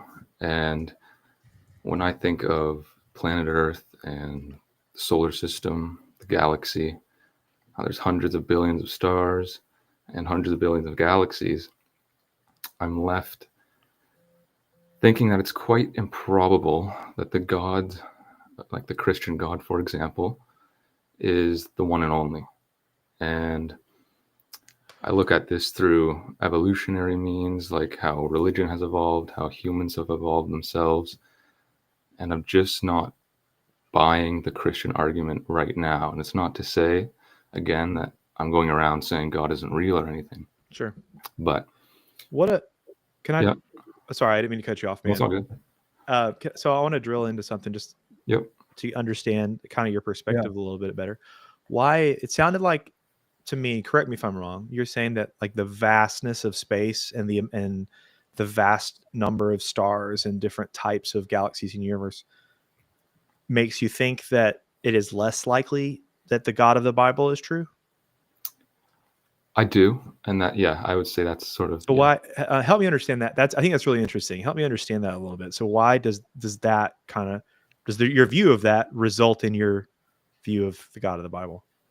Yeah. So first of all, I can see why it would look like that proves God exists or whatever. Like I do understand that argument, the vastness, the beauty of it all, whatever. But when I just think of how small we are in comparison to it all, I cannot see how a religion that arose 2,000 years ago in the Middle East is the one that answers the questions about the reality of nature, so on and so forth. Like I can't wrap my head around that, and that it answers for everything that we know of. So that's what I would say. Yeah, I mean, it's pretty. It's great points, man. I appreciate this. This is a little different than some of the things we've talked about so far. Yeah. But so me and Aaron on the opposite side of the spectrum. So right, we look out into the universe, and we see the same vastness that you do, and we come to a different conclusion. And so, how can I, as a Christian, sometimes I've heard people say that, like, oh, it's so selfish or arrogant to look out in the world and see, or the universe and see, like, this is all made for us. And I think that I do believe that. I mean, I believe two things about it. I believe, number one, it was made in order to demonstrate the glory of God and his intelligence and his power and his might and all of that. And also, it was made for me to discover. So scripture says that the secret things remain for the Lord, but it is the ways of kings to search them out. So and you may already have heard this before, Adrian, and people in the chat, but the Christian worldview is that God has created this world, I just mean everything, the universe and everything. And it has designed it in such a way, and it has equipped me with intelligence and rationality and the governance of laws of logic in order to make discoveries of the universe. Like, he's given us this universe to explore. Right. Yeah, I can see why that makes sense. I just, like, if we were to take an example, for instance, if we come across, a different civilization or something, like aliens, let's just say, and they believe in their own religions or what have you, how does that jive with the Christian narrative? I'm just well, good question. Yeah. It's a, if I take that one, Aaron, I like that go ahead. topic. So aliens are fun to consider, but if aliens like showed up on Earth, so what would that mean for Christianity? This is fun, Adrian. I really appreciate it. So number one, would that mean that Christianity is not true? Like, if just, and I guess let's be specific about, like, what kind of life in the universe we're talking about. We're talking about, like, intelligent, rational beings, right? Yep. If they show up to Earth, does that mean that Christianity is true? And I would say not necessarily. I would say the existence of intelligent life on the universe does not mean at all that Christianity is not true. Now, it does raise, like, some theological questions, like did the fall of man, of Adam, and did the sin nature expand to the aliens? Did Jesus' atonement on the cross, was that atonement applicable to these aliens? It raises questions like that. But I don't think it has I don't think the existence of intelligent life possesses a fundamental conflict with the Bible. Okay. Because, go ahead. I was just going to say, but that's not why you're not believing Christianity because of potential hypothetical aliens. You're saying you're starting with a certain worldview, right? Which is that the universe is X, Y, and Z.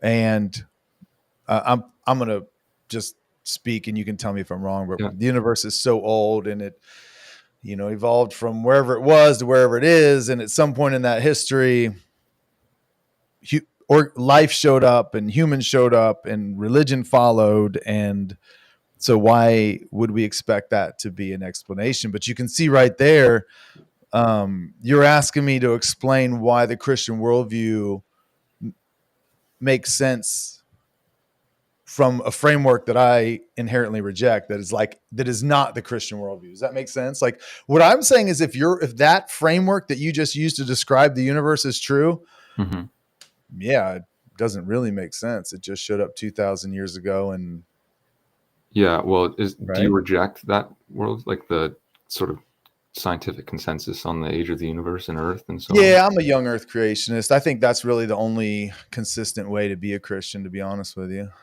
But Okay. I think science backs that up, but I'm saying it's a theological point first.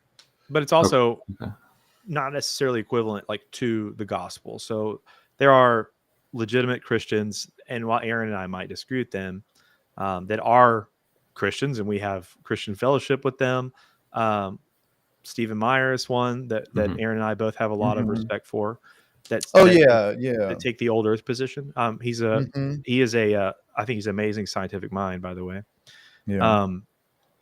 And so you don't while we might believe that is the correct biblical interpretation of Genesis and that there is sufficient scientific reason to back that up, it's not a necessity in order to be a Christian.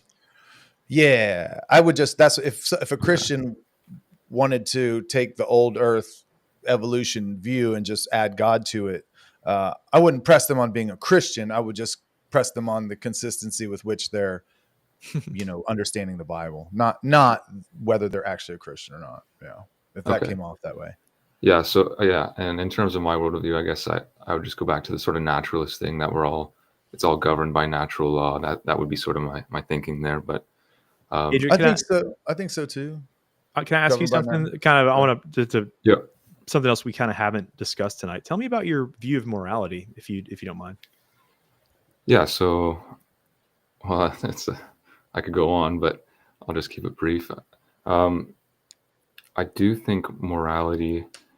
I think a big unfortunate statement that a lot of theists make, in my opinion, is that morality comes from God. It's another thing that I can't wrap my mind around. Sure. And so I think morality is evolutionary in nature and was sort of carved by cultural and social norms that different groups of people have had throughout the course of history in different places on Earth. That's how that's where I would say morality stems from. And then you sort of have to get into all the, is murdering wrong? And then you get on those sort of questions.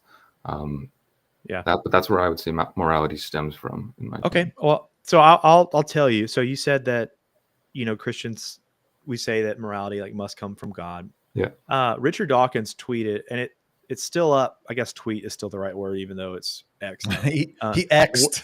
He X'd. It doesn't have the same ring. Richard Dawkins tweeted a few years ago, and it's still up on his page because I think he stands by it. But he's hoping that science, there's some advancement that was made where it seemed like scientists may actually be able to grow human tissue in a lab. Right. And Richard Dawkins said, "Hey, isn't this awesome? I hope with this discovery," this is my paraphrase, "we'll be able to move past our yuck morality and actually be able to consume human meat." Or he just said, with this discovery, we will be able to get past our yuck morality. Talking about our being able to consume human meat. So the difference, and I'll let you poke a hole in this, Adrian, is that he says we can get past it to eat human meat in the lab. But Adrian, in your worldview, why would it always be wrong, and perhaps it wouldn't, to eat human meat that wasn't grown in a lab? Can you explain a little more, what the issue is there, or what he's trying to bring up? I'm just. So Richard Dawkins, he's an atheist and a naturalist. He's a biologist, and we would say, I think most of society would say it is immoral to eat human meat. Okay. To eat humans. You don't even have to say the word meat. Mm-hmm. And he said, with this advancement of growing human meat in the lab, maybe we can get past our yuck morality. So he's saying the only reason it's immoral to eat human meat is because it's yucky. Right. Okay. Oh, okay. Perhaps I explained it better that second time. Yeah. I didn't get it. I didn't know what yuck morality was, but I get you now. Yeah, he said the only reason it's wrong to eat human flesh is because it's yucky. Now, I think Dawkins, I don't think he wants to go around eating people. Mm-hmm. But if it's okay to eat human meat in a lab, why wouldn't it be okay that was grown in a lab to eat human meat that from other scenarios? Maybe somebody wanted to give their body to be eaten. Yeah, well, I think that raises a lot of different scenarios. Like, I mean, it raises the issue of cannibalism. That's one thing that actually does occur in some places around the earth still. I don't really know what I would say there. I mean, okay, if we could find a way to grow human tissue in a lab consistently without harming others, I don't see how that would be in any way immoral, rather than like getting it from someone, or like, you know, taking it off someone that's alive or something and then eating it. But even then, like, cannibalism in some instances for some people would be considered the moral thing to do, and whatever reasons those are, I don't really know. But sure, but are they wrong to resort to cannibalism? I don't think I could answer that, if I'm honest. I think if I were to look at it right now and just say what I think, I guess I'd say yes. Okay. That's just from my Western, you know, first world view, I guess. You know, I don't think I would say the same if I was from their culture. Okay, I want to pause for a second, Adrian. I appreciate this discourse. Yeah. But X Music is just being nuts and is threatening to report me for defamation. So let's just go ahead and squash this right now. Because here it is. Okay. Tissue culture, clean meat. Already in 2018, I've been looking forward to this. What if human meat is grown? Could we overcome our taboo against cannibalism? An interesting test case for consequentialist morality versus yuck reaction absolutism. Wow. There you go. X Music. I mean, it's not. I'd say this is interesting because I don't think, like, Dawkins, he's consistent. He's being consistent. So, I mean, just the discussion around that, like, shouldn't be so shocking. And maybe it's shocking because it's like a taboo. We don't really talk about it very much. He tweeted it. It's still up. I hope that satisfies you, XC Music. You can go search it on his own page. But I would say this, Adrian. Rape is wrong everywhere all the time. The harm of an innocent child is wrong everywhere all the time. And that is only true if God exists. I would say we know that those things are true. Therefore, God must exist. Because if God doesn't exist, the most you can really do in terms of morality is come up to a tribal system to say, hey, our tribe decided this way. This tribe decided this way in terms of morality. And if this tribe decides that it's okay to take this other tribe's stuff, the only person that's right is the person that comes out on top in that situation. Okay. I would say that tribal mechanism there, like, is still alive today, though, and doesn't require God. That's actually what we still use or can use and still come to morally correct decisions rather than the need for a God. Obviously, you know, when you use that word tribes, it sounds like you're going to fight with swords or whatever, but you know, we're talking about highly civilized societies in most parts of the world. So I just use that word because that's in other discussions I've had with atheists. Yeah. That's kind of the way they've described it to me is tribes. So you could say, but that's a good question too. So if morality is subjective to a culture or a tribe, whatever, is it a city? Is it my home? Is it a state? Is it a continent? You know, at what level is morality ultimately decided? And there's just no consistent way to live like that. But I think what Tim was saying, Adrian, is that we might talk about subjective morality and say that, you know, certain things are right at certain times and maybe they're not others. And it's easy when you talk about food you eat or cell phone usage or something very simple. But there are things that are universally wrong all of the time, right? And he tried to name 2 there with rape and hurting a child. And the question is, why are those things universally wrong? If they're universally wrong, we need to justify that. We need to have a grounding for that. And the atheist worldview doesn't ground that. And he's trying to use Richard Dawkins as the example. He's saying, well, if we can just grow it in a lab, like the only reason it's wrong to eat humans is because it's yuck. Maybe we can move past that and eat lab grown human meat, because in his world, it doesn't matter. I'm just an evolved animal. Like for him to shoot me or to shoot a deer is, what's the difference? Right. And so when you innately go, yeah, but there is a difference. That's the question we're asking. Well, okay, so you say there's a difference in your worldview. Well, why is that? And this is the challenge. If you can't answer that from the way you view the world right now, it's not necessarily the question that's broken. And you don't have to just accept like, well, it's because of the way I feel, but it's not wrong to kill someone.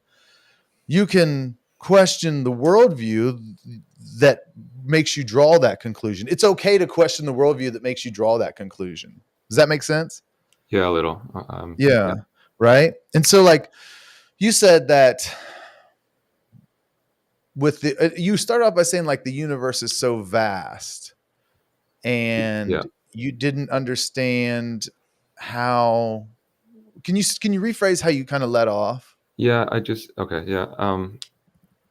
sort of talking about the vastness of the universe. I don't understand how our understanding of God and your guys' examples, the Christian God, answers for that vastness and just the entirety of it, when we are as small as we are, and essentially we've only been on Earth, we've gone to the moon, but that's pretty much it. Like, so do you think, could you imagine some value is that what you're saying? Like, why do it? What's the value of creating the vastness of space just for this tiny blue planet? Is that kind of the question? Yeah, sort of, like, especially if, some people argue that we're the only life in the universe, for example. I don't believe that at all, like at all. And so, yeah, in a sense, I don't know how it would just be created for us. Well, if Romans 1 tells us that just through creation, every man can know 2 things about God: his divine nature and his eternal power. Now,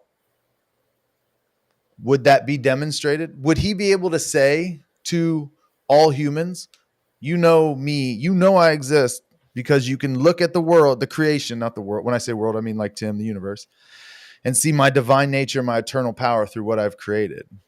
I mean, does that give value to the vastness of space? Does that make sense? Yeah, I guess I could for some people. God says to every man. Okay. Yeah. Well, it's not really hitting home with me, or hasn't yet. But okay. So please don't take offense to this. I'm just telling you what Romans tells us. That says that all men know, and you're in one of 2 predicaments. You are either suppressing the truth or you are accepting the truth, right? But that the knowledge is there, and we can see the knowledge through the reflection of God in every man, because we see certain things are always wrong, objective morality, because we expect certain things out of the world to be uniform, because we use logic, because we value each other, because we,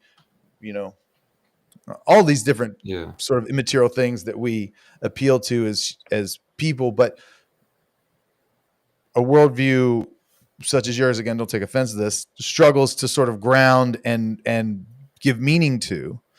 God says, yeah, you can know I'm sorry. The evidence that men know God exists, but they're suppressing that knowledge, is that reflection of him coming out. Even though we try to hide it, we know in our heart of hearts that it's there.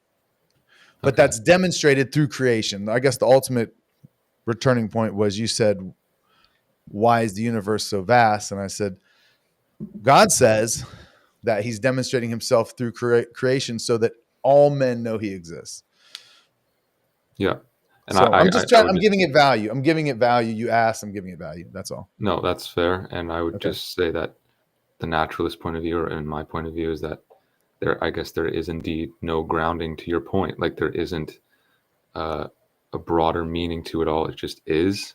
And I know that argument falls flat on its face for some people, especially theists, but I am sort of just content with it. Like I cannot see any other way, given what we know and what we may know in the future. And that's my worldview. And well, all right, Adrian. I'm going to just say one thing, Adrian, and you don't have to believe it ultimately, but if you want to do a fun exercise,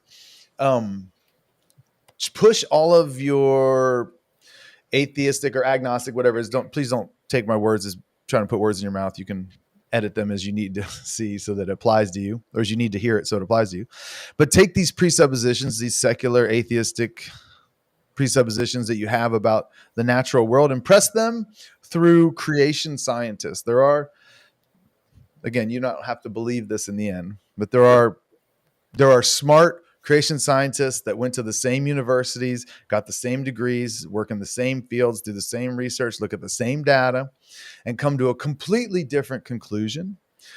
So if you have a question about something like that with the universe, go investigate what the other side says, and investigate it. Like, don't go look up creationism debunked videos, but adopt the worldview. Say, okay, let's assume this is true, and I just want to hear what they have to say from their position. You might find that some of your presuppositions about the universe are challenged somewhat. I know it was for me. Now, obviously, I have a certain bias, but it'd be at least something interesting for you to do. Yeah. All right, Adrian, last word, man. Yeah, I guess my last word I would say to that would be, if there ever was a chance of sort of falling into that sphere of, being a Christian or whatever, it would probably be, well, I think it just would be towards more of a Stephen Meyer type, like you mentioned. Like, I don't think there's any way, and I know you believe it, that the earth is 6,000 years old or whatever, and, the creationist story. I don't see any time in my life that I'll be buying that, but if there ever was a chance, then it would be towards sort of a more realistic view of the universe, in tandem with God, I guess. Sure. That's what I would say. I love Stephen Meyer, dude. He's like he's like an intellectual hero of mine. I love that dude. Yeah.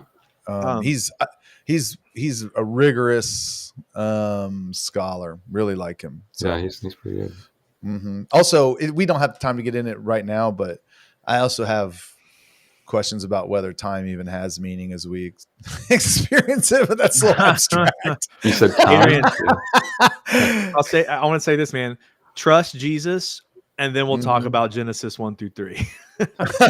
Yeah, for sure. But hey, dude, read Stephen Meyer's, dude. Signature in the Cell is freaking good book, and I'm telling you, he's a good author. It's a good read, and it's not Ken Ham. It's not the Ark Encounter. It's a really good presenting of the evidence, and the book's well written in that it tells his journey of coming to this conclusion. So you can see as he walks through step by step. It's really good. You should read it. It's very good. Signature in the Cell. Yeah, it's excellent book.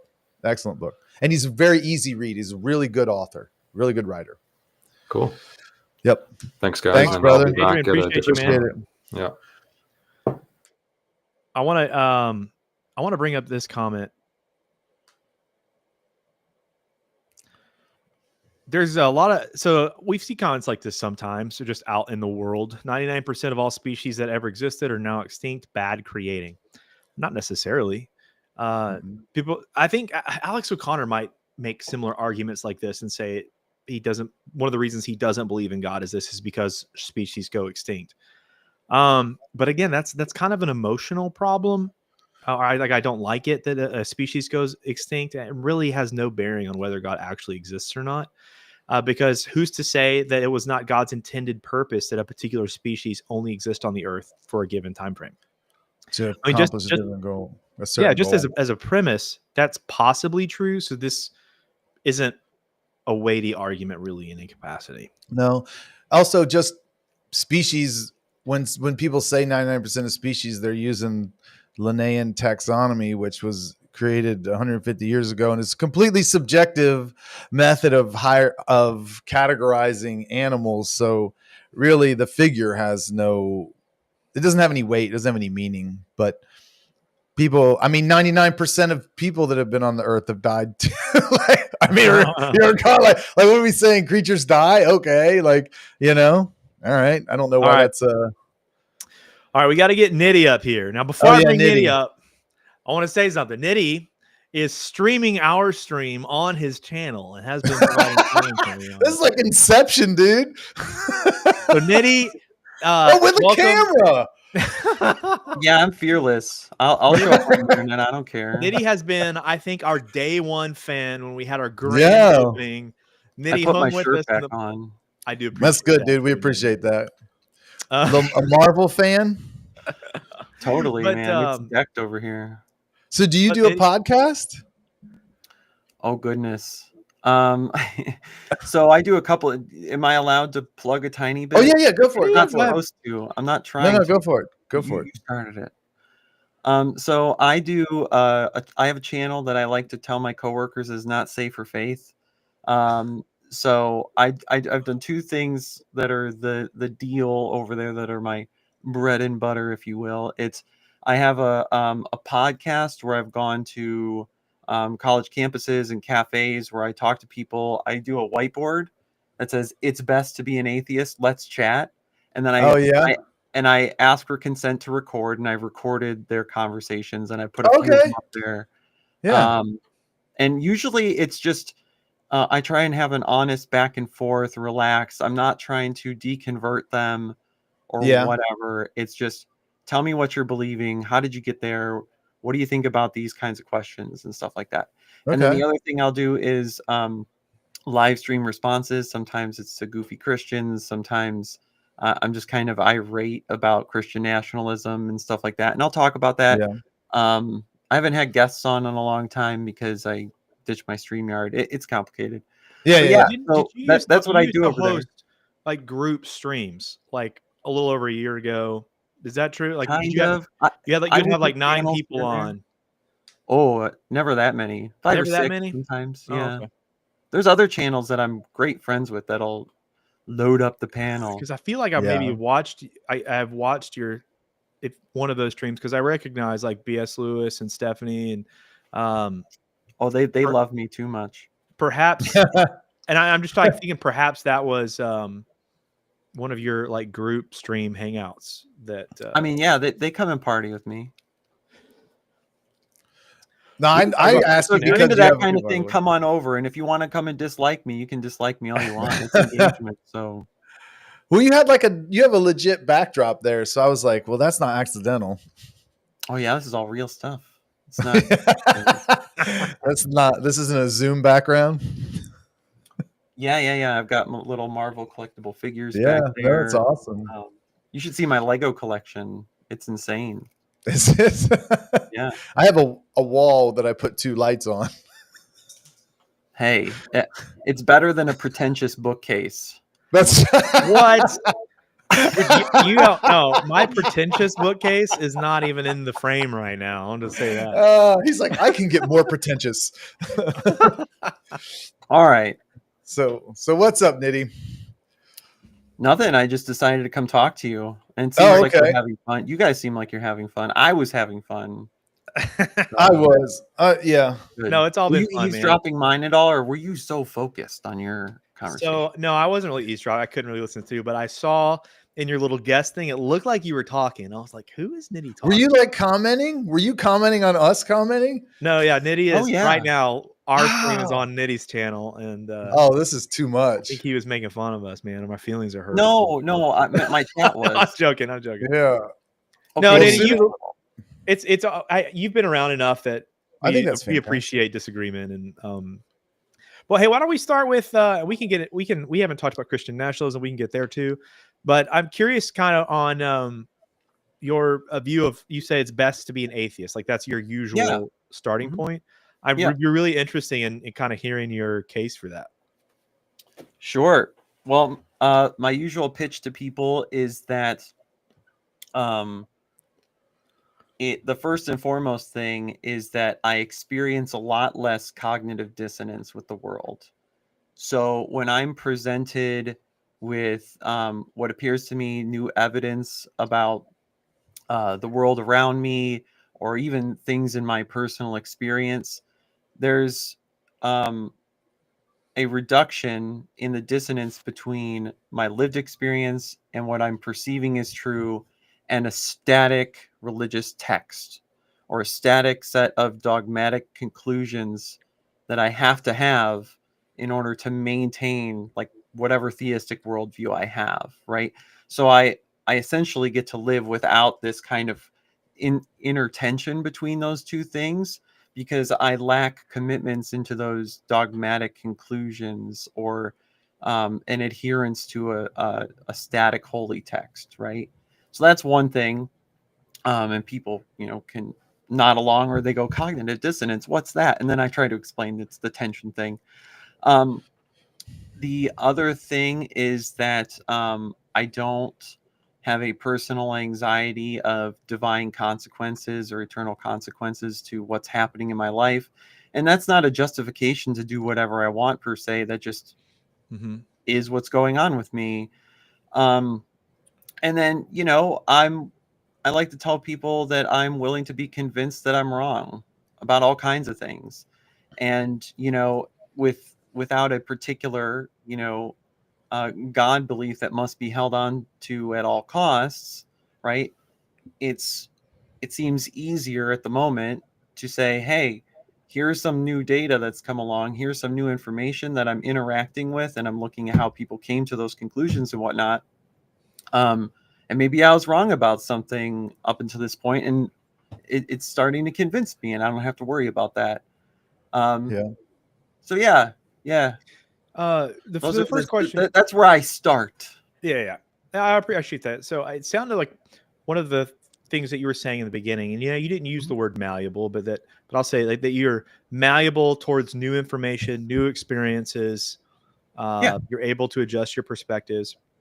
Is there anything that you would say that you might have a dogmatic, unwavering commitment towards?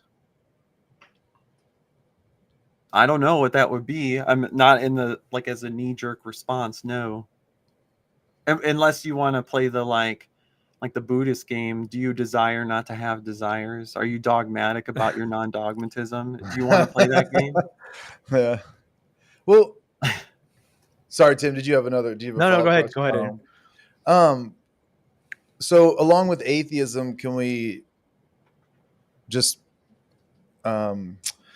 focus in a few more things like materialism? Like, can you just flesh out atheism just a little bit? And you can just use words, so you don't have to do long explanations if you don't want to. But well, usually I just tell people I'm not convinced of any God proposition I've been presented with. That's how I would define my atheism.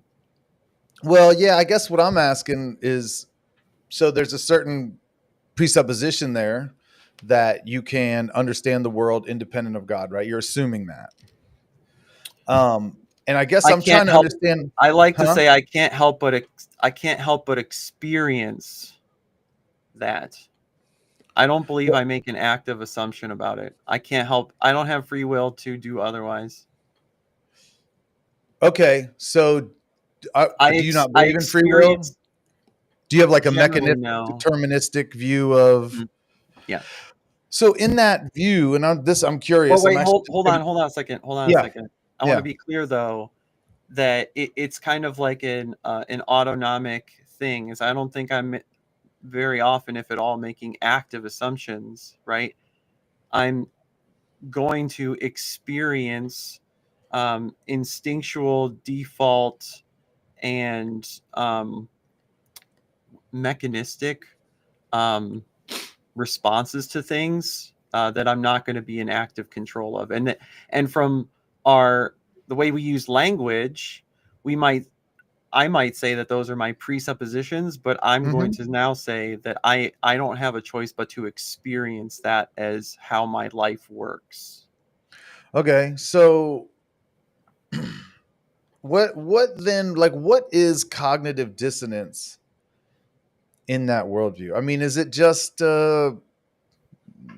biochemical response in my head? Like, is it something of value? Is it just, in other words, if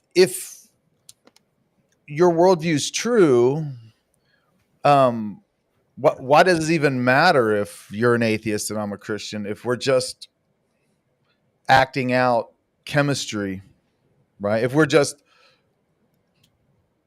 material beings that I get an external stimulus, a chemical reaction happens, and the output is God or not God. Like, what is it? What even is cognitive dissonance in that worldview? I would say that cognitive dissonance is going to be a phenomenon that may inhibit your survival to some extent. And then you can decide, or whatever's happening within you will either permit that dissonance to remain, those conditions to remain, or you will work to resolve it somehow. And so cognitive dissonance, but you're going to perceive those things as good or bad, and I don't have any active control over that, right? I'm part of that conversation, but so with I don't cognitive even have active control over my cognitive dissonance. Okay, and so, but cognitive dissonance, are you making some kind of claim about the external world, like whether you actually can know it or not? Are you, when I experience cognitive dissonance, are we saying that I'm not experiencing reality, that there's something about what's happening up here because of religion that's preventing me from having some sort of experience that actually correlates to reality? Yeah, to the best of your perceptions. Let's just go with that. Okay. So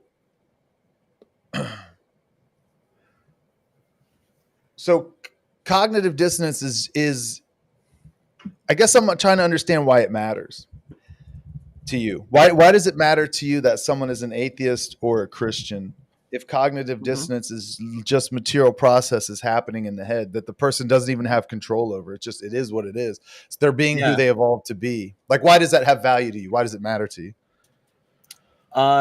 It matters to me because it's been, how do I want to say this? It's of my disposition to try and reduce that for people. So I read a study that, by the way, I'm not ignoring you. I'm just making a. No, it's okay. I read a story that 85% of humans engage in religious behaviors, right? Ooh. That's big, right? Only like 7% of people are atheists. Like, there's no God. Of the people who can report on such a study, but go on. What's that? What'd you say? Of the people who can actually self-report on a study like that. So the privileged people who can be interacted with this way, 7% of them. Got it. yeah, exactly. So it's the people that have the time to sit around and pontificate about whether God exists or not instead of just surviving. So in your worldview, though, that seems to me like the overwhelming majority of humans have cognitive dissonance, are experiencing reality, or having an experience that doesn't correlate with the way reality actually is. And so I'm trying to understand how in that worldview. No. What's that? Let's back that up. No, I would say that you can still be experiencing reality as best as we can discern it. You could be experiencing something that's not real, but that doesn't mean you're in cognitive dissonance. Okay. I mean, there's the potential for that if those two things start to be in tension. But I'm not going to make the claim that 85% of people have cognitive dissonance. I would say that they're sincerely mistaken. But the cognitive dissonance, we don't know the percentage of people who have a religious claim or idea that they're trying to maintain while they experience the world or encounter different evidence. Let me ask you this, Nitty. If it's better to be an atheist, that's different than what I heard.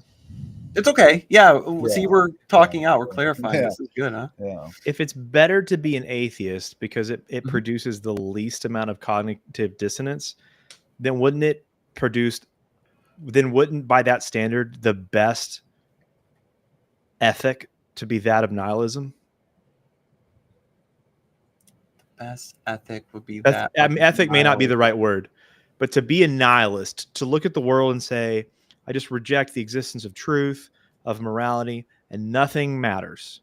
Wouldn't that produce more, an even less degree of cognitive dissonance than to be a secular humanist? I don't know if you would use that label, but I wouldn't say that for myself, and I would want other people to think about it.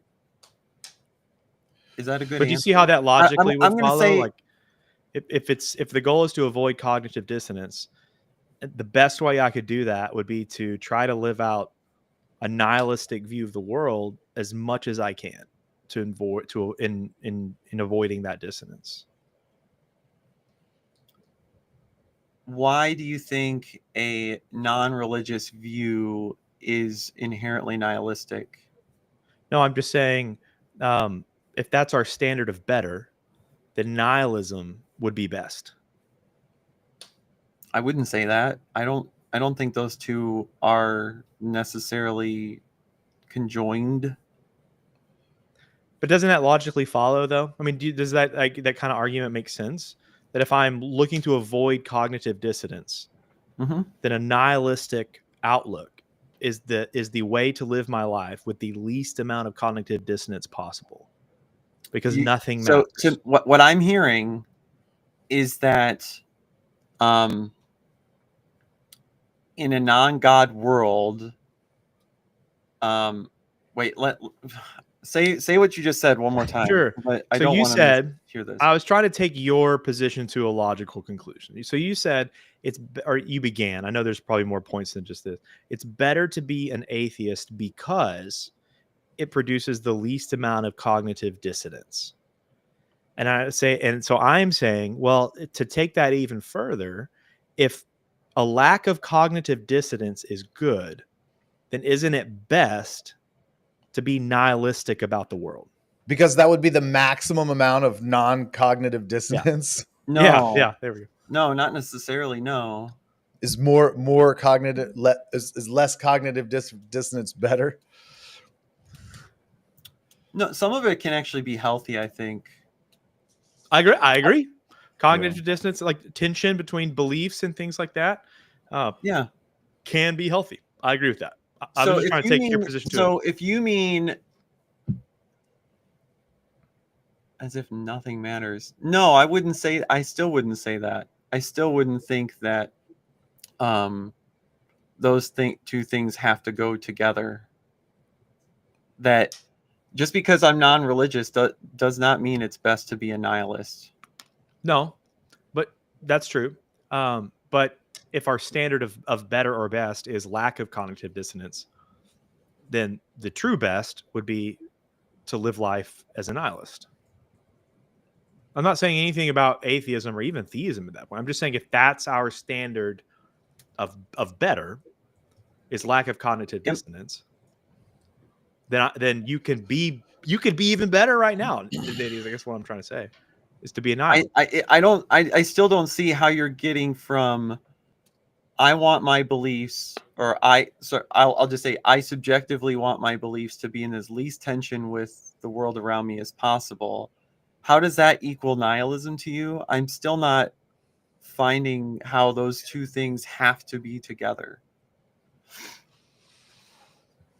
All right, so you said connected. My audience is like, what the hell's going on? So I think you said it a little bit differently now. You said I want my worldview to be in the least amount of tension with the world as possible. And if that were true, you'd just be religious. Because most of the world is religious. What can wait? That's an appeal to consensus. Can the consensus be wrong?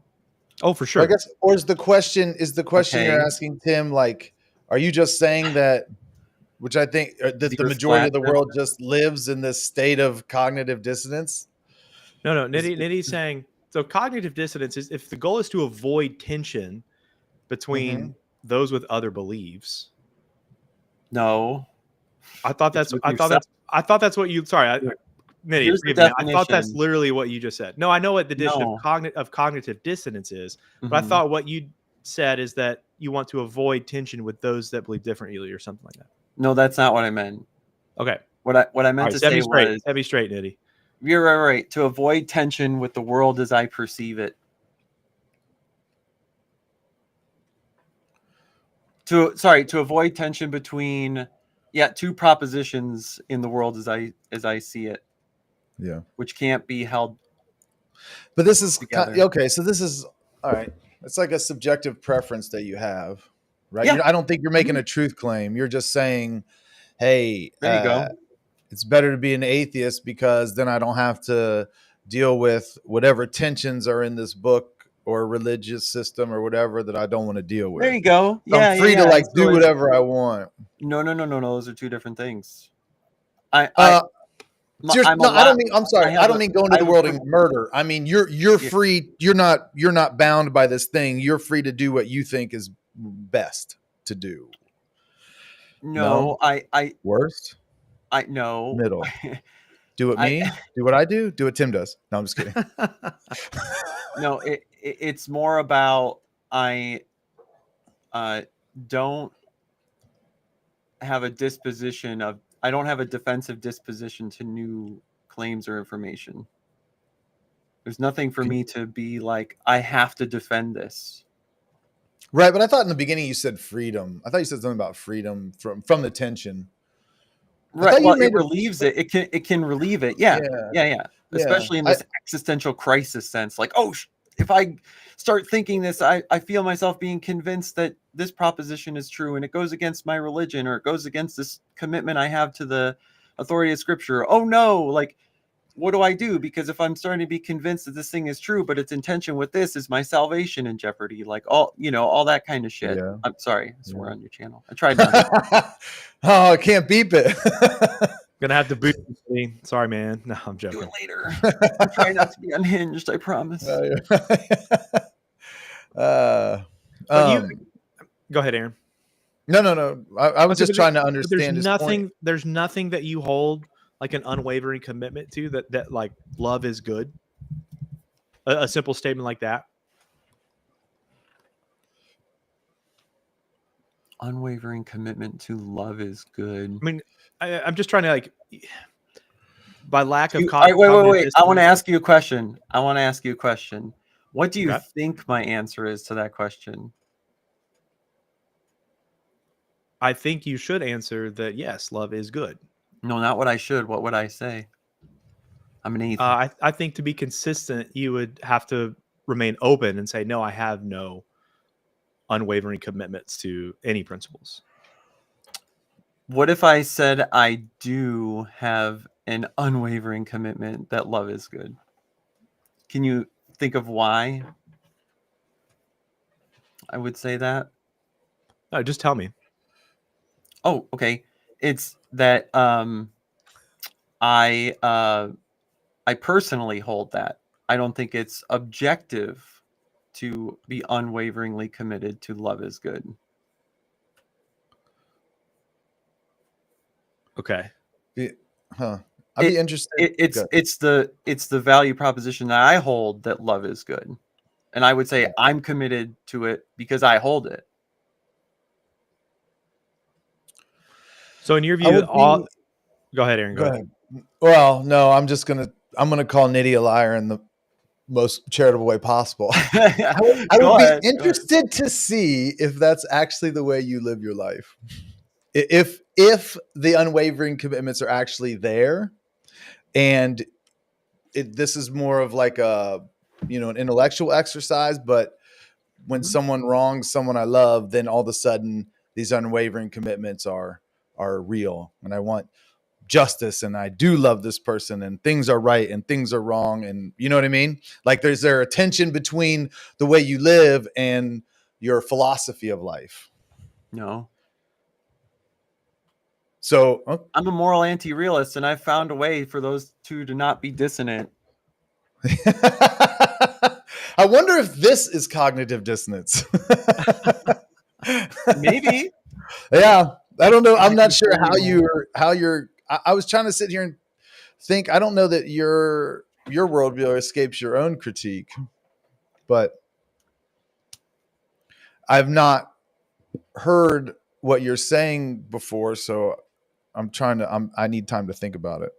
Sure. But maybe we'll dude, we should take, we might take this and do a whole podcast on Nitty. Don't watch my other content. You'll be severely disappointed. Yeah. This is the highest quality I've been in a while. Is it? Well, and I guess I do have my shirt on still though, so that's good though. That's good.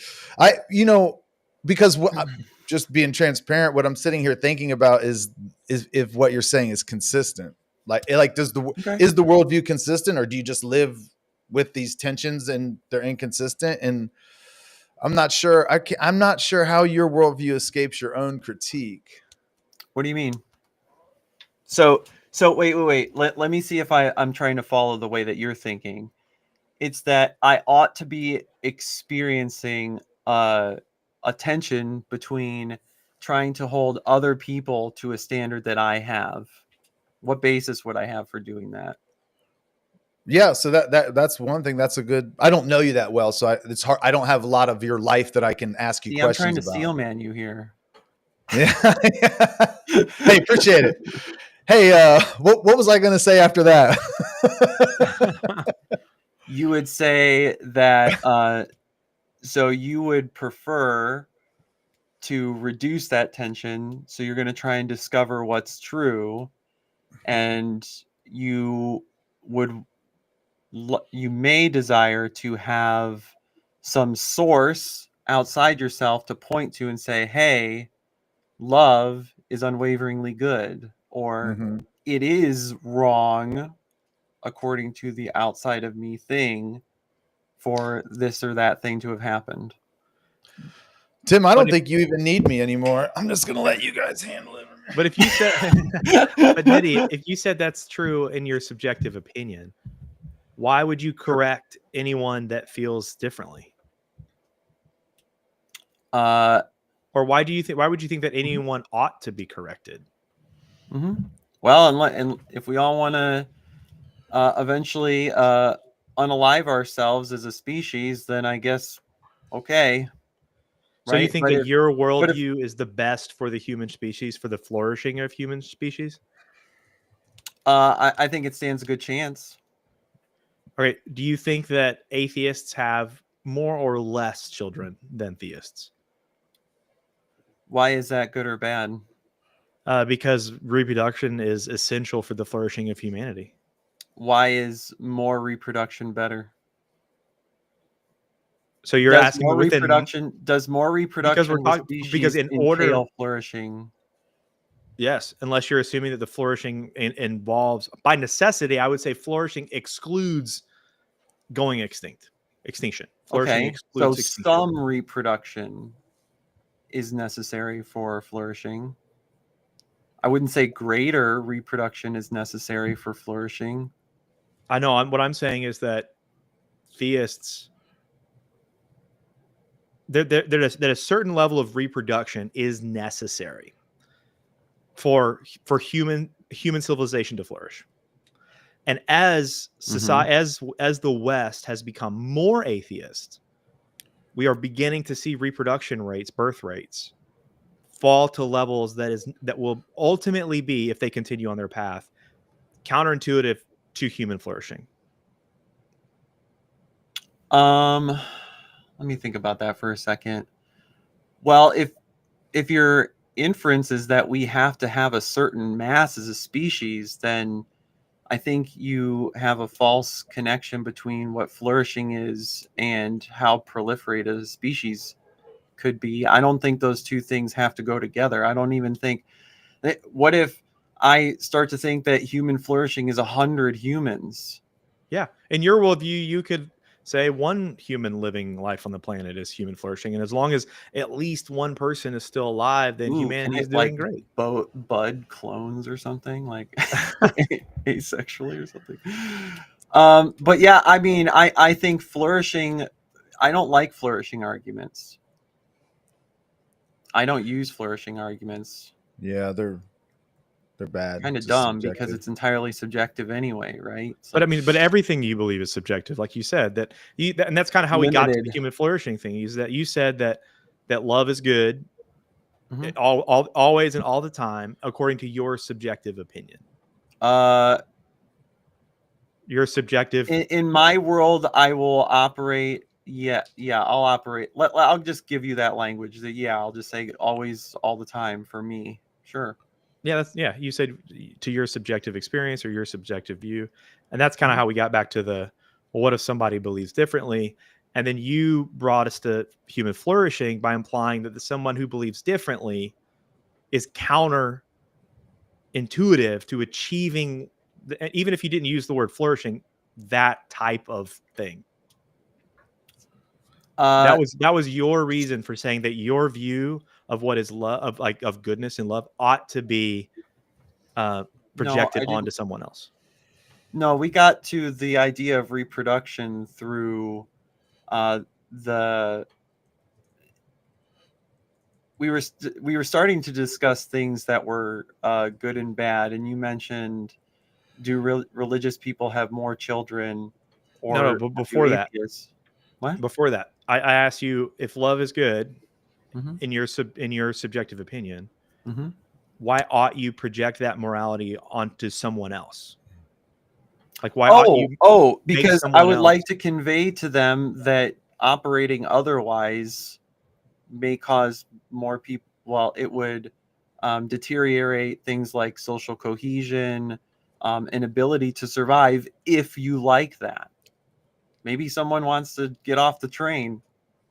So, if you want human flourishing, it sounds like we're trying to say human flourishing without saying. If you want to keep living, if most people want to keep living, and then have the cooperation and resources of each other to, keep us living, then, the things that I am going to believe in, the ways that I'm going to, that I would prefer to interact with you, if those look like they're working for us to do those things, and you're starting to value that too, great. Let's go.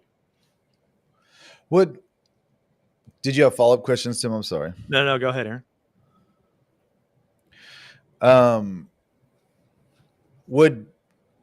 So in your less cognitive dissonance worldview, if someone was delusional and just blindly believed things without questioning them, so that there was no tension?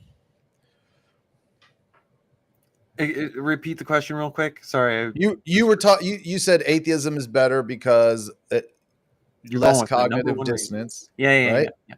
Right? Less cognitive dissonance. Sorry, I'm still thinking about that, dude. No, just roll it over. I'm ready. All right, because there's less cognitive dissonance because you don't have that tension with the religious framework. Static religious text or dogmatic belief, yeah. Yeah. So what if someone went through life just blindly, not questioning it, just believing things that are false? It doesn't matter. They don't question them. So they don't have any tension. So they're not experiencing cognitive dissonance because they're not even questioning it. They're just delusional. Right. Okay. Right? Is that the best worldview? Someone who's completely delusional, who doesn't question anything, would that be the best worldview? Because they would have zero cognitive dissonance, right? There'd be no tension. Right. Then I guess I have parity with them. I don't know what I would do. What if you're already one of them? Oh, no. Right. Well, I mean, there is this idea. There is the idea that I'm not like a Matt Dillahunty or something that says like you ought to believe true things. Yeah. I don't care. Like if you believe something false and it's working and you're surviving, like what the hell? Like, oh, sorry, I did it again. But like, right. you know, it's like maybe I'm just completely deceived, but my life is going on fine and I don't know any different. Like, so you don't have any commitments to like truth or logic? Sky. What? I don't have anything, something in the sky telling me you ought to get undeceived or do, you know, it's like. Do you have commitments to truth and logic? Are those important? Seem to be. You said, I'm going back to, you said you don't have any unwavering commitments. I said, do you have any unwavering commitments to truth and logic? No, I said that I do for me with love. I gave you that one. But what about these? Yeah, but I'm asking truth about and logic. these. Yeah. Yeah, they work. They seem to work for me.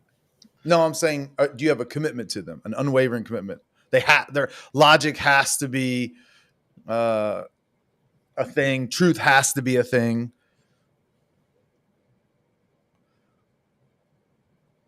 Truth is harder because I'm not, like I guess I don't want to get too far down the how does anyone really know what's true? I mean, whatever. Yeah. That's what we've been doing all night, man. In general, I am committed to logic because it seems to work. It seems to help me. It has a lot of utility. So what about your own rationality? You got commitments to that? I don't know. I'm on some drugs to fix that. So I'm not quite sure. Well, okay. Without logic, truth, and you being rational, I'm not sure your worldview is holding up here. So wait, I actually have a question related to this. Yeah. Right. So if I said earlier that I'm not convinced that any God proposition is true at current, right? And so if that's the case, right, if I have no other God beliefs that I can hold on to as true, right, then I would say by default that gives some credence to the non-God world. Now, keep that in the background for a minute. Okay. Do you think it's important for logic and reason to be limited to humans? I don't think it's limited to humans. I'm not sure what you mean by that, but I believe that the laws of logic are true, whether they're true on another planet, whether or not humans are there. Yeah, they're a reflection of God's nature. Okay. So do you think they're true because it's impossible for them to not be true? Okay, so would it do you think only humans are capable of using those? Like in the Christian worldview, is it the case that only humans have this part of God? To understand. Yeah, I think that's that's part of being made in the image of God. That's part of God. Now I would say that like a monkey might make a choice that is logical, like a monkey, let's say, is more hungry than he is tired. So therefore, that monkey's going to go eat rather than sleep. So I would say they act they do act in logical ways. Mm-hmm, so I would grant that. And I think monkeys might think less cognitive dissonance is better than. No, I'm just kidding. No, you trying to harp on my first thing, huh? That sounded serious. You actually, Tim, you're starting to run down my road here a little bit. So what I'm thinking about, or what I was thinking about while you guys were talking before I came on, it's that if we start to observe more than just the hungry, tired, like response to stimuli types things, right? So what do you think about when what could stick with great apes, right? When a great ape seems to have like a theory of mind, right? Where they can understand when an object may have been placed by a human, or when one of the other great apes is hiding, where it might hide and how to go find it, or self-recognition in a mirror, right? if the great apes are exhibiting something like a theory of mind, right, which is a higher order of like logical thinking, does that produce any dissonance for you that logic, reason are unique to humans? No, because like we were talking earlier, the laws of logic apply to a rock without the existence of humans. Okay. So nature of the world is logical and it is rational. It's intelligible, it's understandable, even all of creation, but there is a unique sense that humanity has been given to exercise logic and reason and rational thought. So do you think there is any point at which we could witness other creatures' behavior that would do you think there's any point at which logical theory of mind, reasoning behavior, do you think there's any amount of that would cause you to question whether or not humans are made in the image of God? I mean, we're talking like what could happen in the future, and I would say no, it's not possible. Yeah. Really? So you don't think that we could observe or understand their use of language to the point where you could say, well, maybe we aren't quite as special as we thought? No, because there's we haven't observed information. We have not observed the animal kingdom behaving in that way. So like, sure, you don't think gorillas might be able to learn sign language, but gorillas don't ask questions and gorillas don't discuss oughts and ises. And so just because a gorilla can learn to communicate, there's still this fundamental dividing line in the extent of logic and reason that gorillas can use versus humanity. Mm-hmm. Now you can theorize and be like, I think that gorillas are going to evolve one day an ability into a state in which they could, but I don't see any reason to believe that will happen. So your primary it seems like your delineation point is that what keeps humans really unique in this arena is the discussions like this, oughts, ises, and what else was like self-reflection, you said, or something? I think asking questions. Yeah, I think those are reflections. Those are reflections of the image of God. But that's not what makes a human a human. I think to some degree, your question sort of sets the rules against Tim, because Tim and I have a worldview in which the thing that you're asking isn't possible. So what you're asking is, hey, Tim, if you abandon your worldview and this thing happens that can't happen in your worldview, would then you then say your worldview is not true? Less likely. Well, let's go with less likely. Less likely, but I'm saying it's not even a fair question, because it's like, well, yeah, if the Christian worldview is not true, anything's possible, if that's what you're asking me. But I'm convinced that the Christian worldview is true. So then what I'm going to say, my answer is going to be based on my Can worldview. I say something to that then? Yeah. Though? Yeah. Like then I don't know, like, what value does like evidence have for you?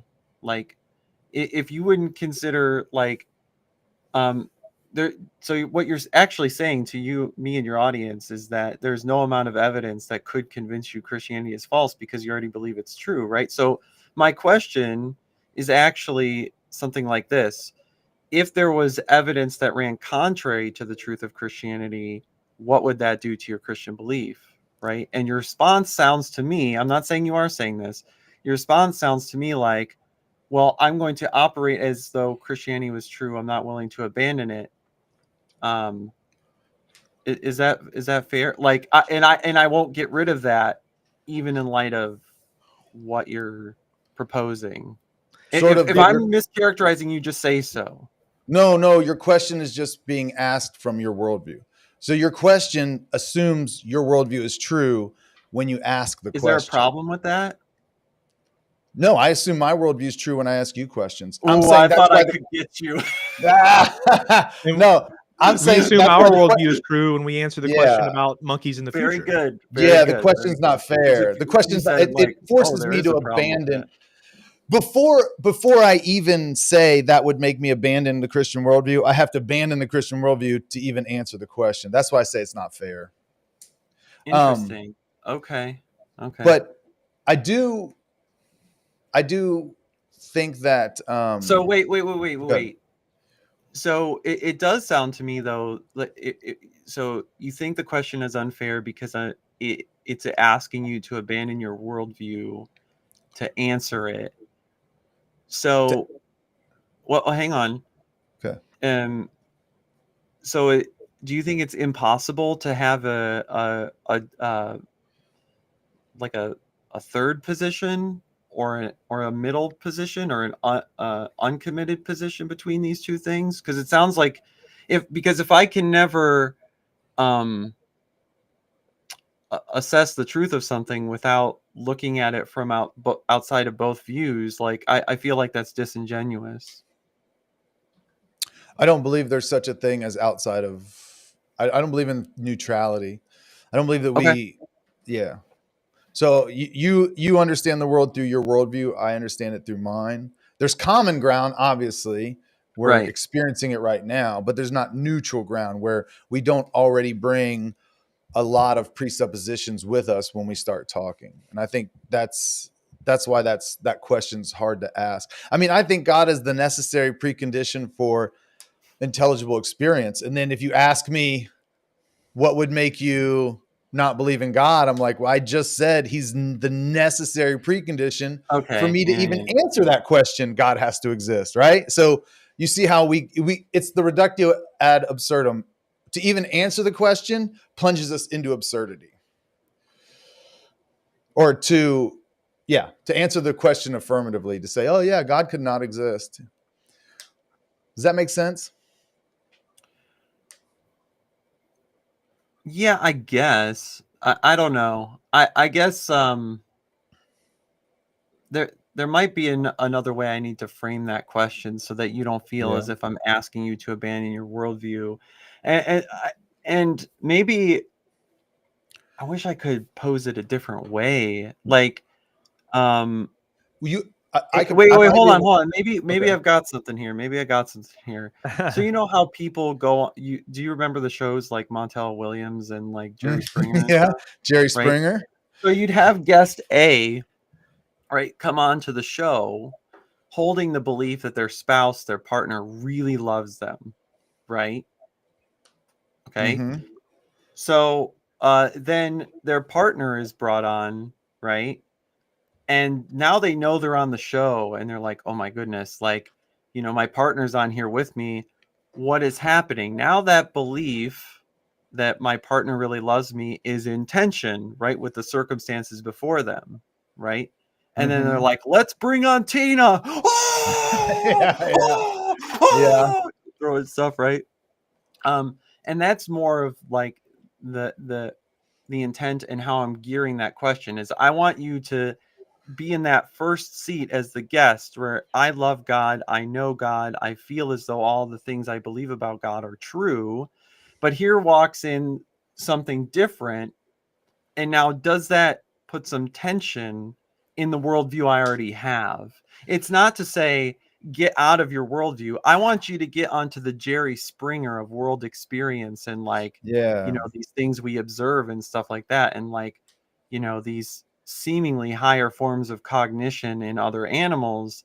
But then that's why I pointed out your goalpost for that seems to be things like the esoteric, philosophical, and is ought kinds of conversations. And I'll disagree with you that those things are unique to us. But do you kind of understand more of why I'm asking that question and how my intent is not to ask you to leave? It's more I want to put you in that seat. Well, as someone whose baby mama no, I'm just kidding. I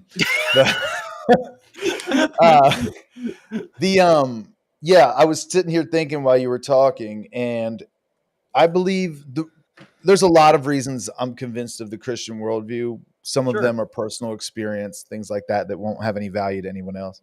But one thing I love is the rigor of the Christian worldview, scientifically, philosophically, and then also in the way it describes the human experience. But that's sort of to say, I believe that God is the necessary precondition for meaning, for intelligibility, for anything, right? And because he's necessary, he's the necessary precondition that includes exclusivity, right? Is it possible there's a God that wants you to be deceived? No. Not in the Christian Why? worldview. Not in the Christian worldview, right? We're talking about the Christian world God, not just any God, the Christian worldview. The triune God of the Bible is the necessary precondition. So I'm going to answer your question. If you could demonstrate to me that another precondition could satisfy the human experience like God does, that God wasn't necessary, there's another foundation that gives grounds logic, reason, the whole human experience equal to God, then I would say that makes God not necessary, and that would undermine it. That's the thing I ask people for. I think the history of secular philosophy is dealing with how do we bridge the chasm between our mind and the real world, and I think it was Van Til that kind of built the bridge through transcendental argument for God that gave us that necessary foundation to where you're like, oh, okay, now I'm not logically starting with my own mind. I'm starting with God. So now I have that bridge. What I'm saying is if you could give me something that made that bridge and I didn't need God. And I was actually like, oh, once we examined it, I was like, dang, okay, I guess God's not necessary. That would probably shake it. Does that answer? But it wouldn't be like, again, that's not something that I believe would ever happen. I'm not granting it, but I have a saying for that. Do you want to know what it is? Hit us with it. Go ahead. Let's hear it. You never know who you'll be tomorrow. Dang All right, it. Nitty. Hey, man, you want to give us a last word? We got to get. No, yeah, we got hour another guy that's 3 been and- waiting. Yeah. This was I had some fun. No, the reason I say that is because I think most people should live with a healthy skepticism of the things that could happen to them in the future. If you think of something like people who ended up serving in World War I or II, they're probably doing things on the battlefield that if you asked them 5 years ago, hey, would you be doing this? And they'd be like, no. Yeah. And that's the whole point of that saying, right? Is like things can happen in your life where you don't actually know what you will be convinced of or not. And you should have a healthy fear and skepticism of that. When I think it's funny when you say something like, I don't ever see that happening. I'm like, well, you don't know who you'll be tomorrow. Know who you're going to be tomorrow. Well, dude, I can tell you this. I will spend too much time thinking about your cognitive dissonance comment. Sure. Yes. Yeah. Really look at the definition and go ahead and listen to one of my my interviews. I don't know that I always record from that point in the conversation, the little elevator pitchy part. I will tell you the audio quality is not super. That's right. I've been working out the kinks. What's the podcast again? My channel. Yeah, I mean, is it Nitty or like? I tried to look it up real quick. What is your channel? Oh, here I'll just. Can I link it in the private and you can just get people to come troll me? Yeah. Yeah. Hey, I gained a subscriber from you guys. Thanks. Hey-o. Hey, just make sure we get our cut of the money. I'm only my audience tells me I'll only get super chats when I take up. Never mind. Hey, if you want to take your shirt off for the last 10 seconds, bro, let's go. No. That's for my only nids. But no, right. I guess my last thing is to your dear Christian audience, a lot of what I do and what I think about is not necessarily to get you to immediately. Well, I don't even care if you really immediately deconvert. If you're less convinced Christianity is true, then let's keep talking. But I want you to stay in your seat, but kind of look at the world through other people's perspectives, their feelings, and how they came to their conclusions, right? And to just let some claims sit with you. You don't have to accept them, but let them sit with you and, try to really hear out the other side. Don't knee-jerk run to an apologetics channel when I know you guys will rightly say, don't knee-jerk run to your atheist channel, right? Go listen to Stephen Meyer or something. Well, come listen to Dr. Joshua Bowen, Dr. Kip Davis, or other Robin Faith Walsh, like other people who are working with ancient Near Eastern texts and things like that, and then allow yourself to come to your own conclusions. Yeah, and that's how I feel you should do it, but you don't have to listen to me. I don't have any necessary precondition of morality to tell you what to do. I actually agree with you. I'm just going to say one thing. I think the best way to learn something is to adopt it as true in your mind. Don't argue with it as you're reading it. Just adopt it as true and try to think about, if this is true, what necessarily follows. Like, what does that mean? Right. So I will. And if it starts to run in tension, you know where to go. Back to Answers in Genesis. Oh no, denialism. All right, well, thank you guys. I'll get out of here so we can take your next call. Okay. Hey, I'm sure we'll talk again, Eddie. See you, man. Yep. All right, ladies and gentlemen, the moment we've all been waiting for. Professor Chimp has been waiting for. So patient. Yeah. Professor Chimp, welcome to the stream. Hello there. We got you, man. Did you know we brought you up once before? I was literally busy at work. I'm sorry. No, you're fine, dude. But we tried to get you in earlier. Yeah. Right before Nitty, we tried to get you in. We're like, where'd he go? Yeah. Caller, are you there? Yeah. So you guys said it's my job to present a positive claim. Yeah, that's what we would like. Yeah, and it specifically is about like naturalism or that kind of thing. Okay. Yeah, whatever your worldview is. Oh, okay. So, yeah, y'all are probably going to be surprised by this, but I'm actually LDS/Mormon. Okay. Yeah, and I actually found your channel because you commented on like a fair LDS. I did this week. Yeah, I did a I don't know what you call it, a cut, or like I replied to a clip. That's the complicated word I was looking for. Yeah. I don't like dislike you guys or anything. I don't know if you thought that, but anyway. No. Let's see. So I guess to start, one of my claims, I wonder if you guys would agree with me, would be I would consider myself a like theistic / Christian naturalist, in that like I think like supernatural is kind of a misnomer, because it's like what is it?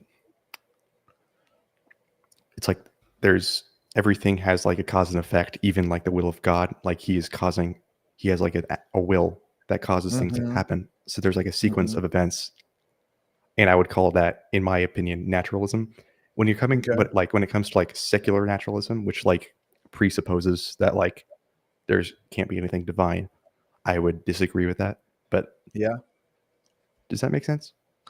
And I'm curious. So, hey, this is great, Professor Chip, because this is really different than what we've been talking about so far. Do you think that? And I don't know if this is where we were going with the conversation, but you said everything has a cause and effect. Do you believe that before Heavenly Father, that there was a cause that affected him?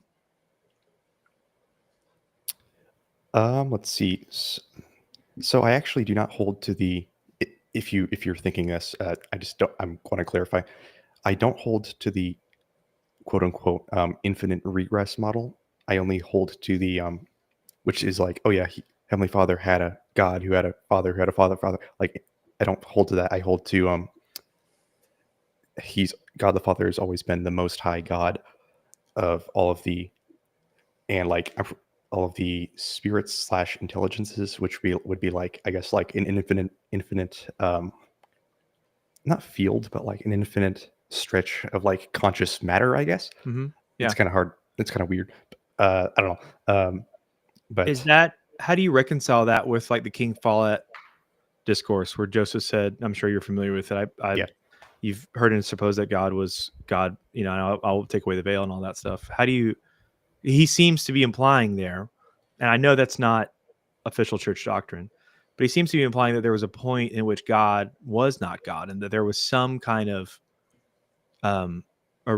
progression that took place before he was Heavenly Father in the way that we would be familiar with him now. Yeah, so I have not done like extensive like investigation into this, but theologian Blake Ostler, very big brain man, I feel like you would agree he's a rational guy. He says it's misinterpreted in that what Joseph is actually saying is that God has always been God from like eternity past, but he like kind of shed his divinity, like fullness of divinity, and became a mortal, kind of like just like Jesus did. Like Jesus like he created everything. He organized all the matter, but he became a mortal and lived perfectly.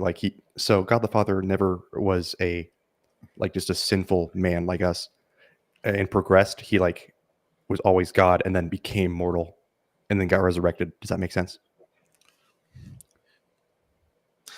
Yeah.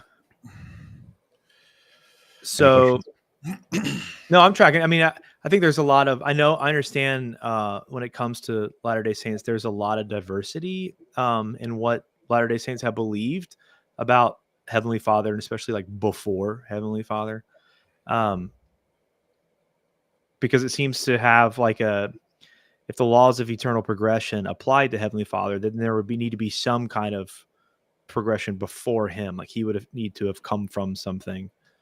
But I think I get that that's not official church doctrine. I also would say that's not Christian doctrine. Like it's never been Christian doctrine in the history of the church.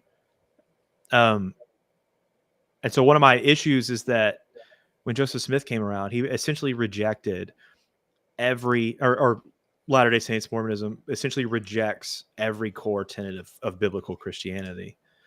And so that's kind of my main tension with Latter-day Saints, if that makes sense. I mean, you'd probably expect me to have some, right?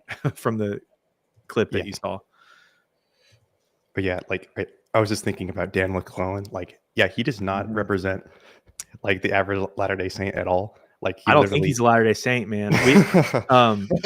We've talked about Dan McClellan before on this channel, and I think he's a closeted atheist for sure. Oof. I mean, he says things like he won't talk about his faith on his channel, and so he says things like data over dogma, and he'll say things that like, well, the data says, or the data says this, and yet I don't know. He doesn't talk as he certainly doesn't talk as a Protestant Christian, and I certainly don't see him as. I don't see how he could be a Latter-day Saint with the conclusions that he reaches on almost anything. Yeah, he like literally, like, I don't want to misrepresent him, but like he's literally pretty much verbatim quoted in the Book of Mormon. There's an antichrist figure named Korihor who says like religion is just invented to like control people and oppress them and like get money from them. Right. Yeah. And he's like literally he's quoting him almost verbatim, and I'm like, I don't know, man. That seems a little problematic. Yeah. Professor Pinkel says no one thinks Dan represents the average LDS. That's for sure. He doesn't claim to do that. Why would he be a closeted atheist? That's silly. And I would say you just have to watch his content. I don't see how the type of content that Dan McClellan puts up, I don't see how he could be consistently at least a traditional Latter-day Saint in the way that he talks about the Bible thing. And he doesn't talk about the Book of Mormon that much either. But Professor Chimp, kind of on the same theme of this topic that we've been kind of going through, why do you believe that Joseph Smith is true, that the restoration is true, and traditional historic Christianity is false? Well, first of all, I wouldn't say it's I guess you might I wouldn't say traditional Christianity is. Well, you could. I say that I use that strong language because I think of what Joseph Smith said when he said that all of our professors are corrupt and all our creeds an abomination. And so when he says professors, and I understand he's saying that he got that from Jesus, that would be like me and Aaron, that we're corrupt. That would be all the pastors. That would be anybody that professed to be a Christian up to that point was corrupt, was a corruption. So while you could say that like perhaps that historic Christianity had some true things, just like I would say Islam has some true things. Generally, you would have to reject the historic Christianity, the traditional Christianity, in order to be a Latter-day Saint. And you can tell me if you disagree with me there. Yeah, so I definitely think the historical Christianity like kind of revolutionized the world for good. Mhm. A lot of like pretty much the scientific method was formulated from Christian thought, that kind of thing. And I think the main issue with the creeds and like stuff like that is mainly it's a false interpretation. It's like it's kind of diverging from what the actual truth is, and Right. I So wouldn't why say. do? Oh, sorry. Go ahead. So why do you think your interpretations, that Joseph's interpretations, are correct, and that traditional creedal Christianity is false? Mainly because of the evidence for. I mean, like, I guess like Latter-day Saints are often like, what do you not like mocked, but like, what do you call it? Like lambasted, I guess, for like saying like, oh, I have a spiritual witness, I have a happy feeling, so it must be true. Like, that's kind of a caricature / straw man, in my opinion. But if you just wanted to ask me, I think the evidence for the restoration, as it is called, is very robust, in my opinion. Any questions? I guess I would need to talk about that a little bit more specifically, like what kind, because I would say that I don't see evidence for restoration. I don't see that evidence that the Bible is missing many plain and precious parts, as the LDS Church teaches, and so I don't see a point. I don't see temple ceremonies as they're done today. I don't see the temples as they're done today in ancient America, nor in the early centuries of Christianity. It seems to me that the burden would be on you to say, hey, all of these practices that we do as Latter-day Saints is actually a restoration of what was being done in the 1st and 2nd century. And I don't see that. I mean, in fact, I think there's evidence to the contrary. Yeah, I think I would agree with it's a positive claim, so it'd probably be the burden of proof is on us. But if you're looking for like evidence, like you can judge if it's like valid or strong or whatever. Mm-hmm. At least for the temple stuff, would be there's a YouTube channel called LDS Q&A, Mm-hmm. and he talks about like temple rights and that kind of thing. What else? Like Mormonism with the Murph. He's a guy who lost his faith because of like the CES letter. But he's like his channel kind of explores all the different controversies and that kind of thing. Let's see. Oh, regarding the New World, like the Book of Mormon, there actually is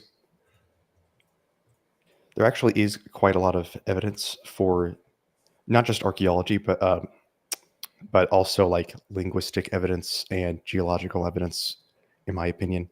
Let's see.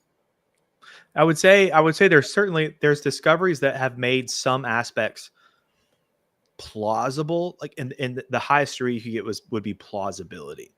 But to contrast that with evidence of the Bible, where we have archaeological records that actually mention specific names and things like that, we have nothing that compares to that in relation to the events of the Book of Mormon. And I know people would say, well, different climates, Middle East versus perhaps the Amazon or Central America. it just depending on that, things like that. Dude, this is my plea for you, and I'll let you get the last word into. And thanks for coming on. This was a good way to kind of wrap up our show because this was different than everything else we've done. But I would say the evidence is, again, I'll let you get the last word, but the evidence is that the Bible has not lost plain and precious parts. In fact, we can have great confidence that what we have today is what was written then, and that Paul actually warned, and you've probably heard this before, Chimp, of other gospels, even other angels presenting them, or even Paul himself. And if another one came, we ought to reject it. And that's in fact what Joseph Smith did, is present a different gospel and a different Jesus than the God of the Bible. And so I like dialogues with Latter-day Saints because I love you guys. And I don't want you to give up Jesus. You don't need to give up Jesus. You just need to give up the Book of Mormon and the Latter-day Saint Church. I don't want you to give up the Bible. I don't want anybody to do that. But we believe in fundamentally different Christs. We have fundamentally different ideas on justification and salvation and things like that. And so I know some Latter-day Saints consider themselves Christians and some really don't care about the term. But based on what the Bible teaches, like, we can't have Christian fellowship together for those reasons. Does that make sense? Yeah. Hey, can I just ask some simple questions? Yeah. Okay. So while you were talking, obviously I didn't have that much to put in, but you said that you believe that Heavenly Father was not eternal. So he was not, he was never a man and he was always God. No, he was always God, but he became a man just like Jesus did. Like Jesus shed his divinity and became a mortal man. So, but he was, okay. And the reason I'm asking is because as you guys were talking, I was trying to find more information about this particular view, LDS view you have, and I just couldn't. So I guess I'm just wanting to, I'm not trying to challenge you. This is a digging for information question. Like, is there a denomination, might not be the right word, but if I wanted to learn more about what you're saying, which seems to be, to me, like you're parting from traditional LDS views. Is this a denomination? Is that the right word? I wouldn't use it. I would say, like I don't know how to ask. Thought. You know what I'm trying to ask? Like, what this theology? What is there a name for it that I can look up? Mormonism. No, but you're departing from Mormonism. Traditional Mormonism, right? Well, Professor Champ, correct me. I mean, you be the authority here, but there's a lot of beliefs out there about Heavenly Father and what preceded him, and Mormons have believed for quite a while, and perhaps with some consistency, that a heavenly grandfather did exist. I think there was a God before him, and before that one, and before that one, and so on. But because it's not official part of the church canon, you're kind of free to disagree. And there may actually be more Latter-day Saints today that don't believe that than there was like 100 years ago.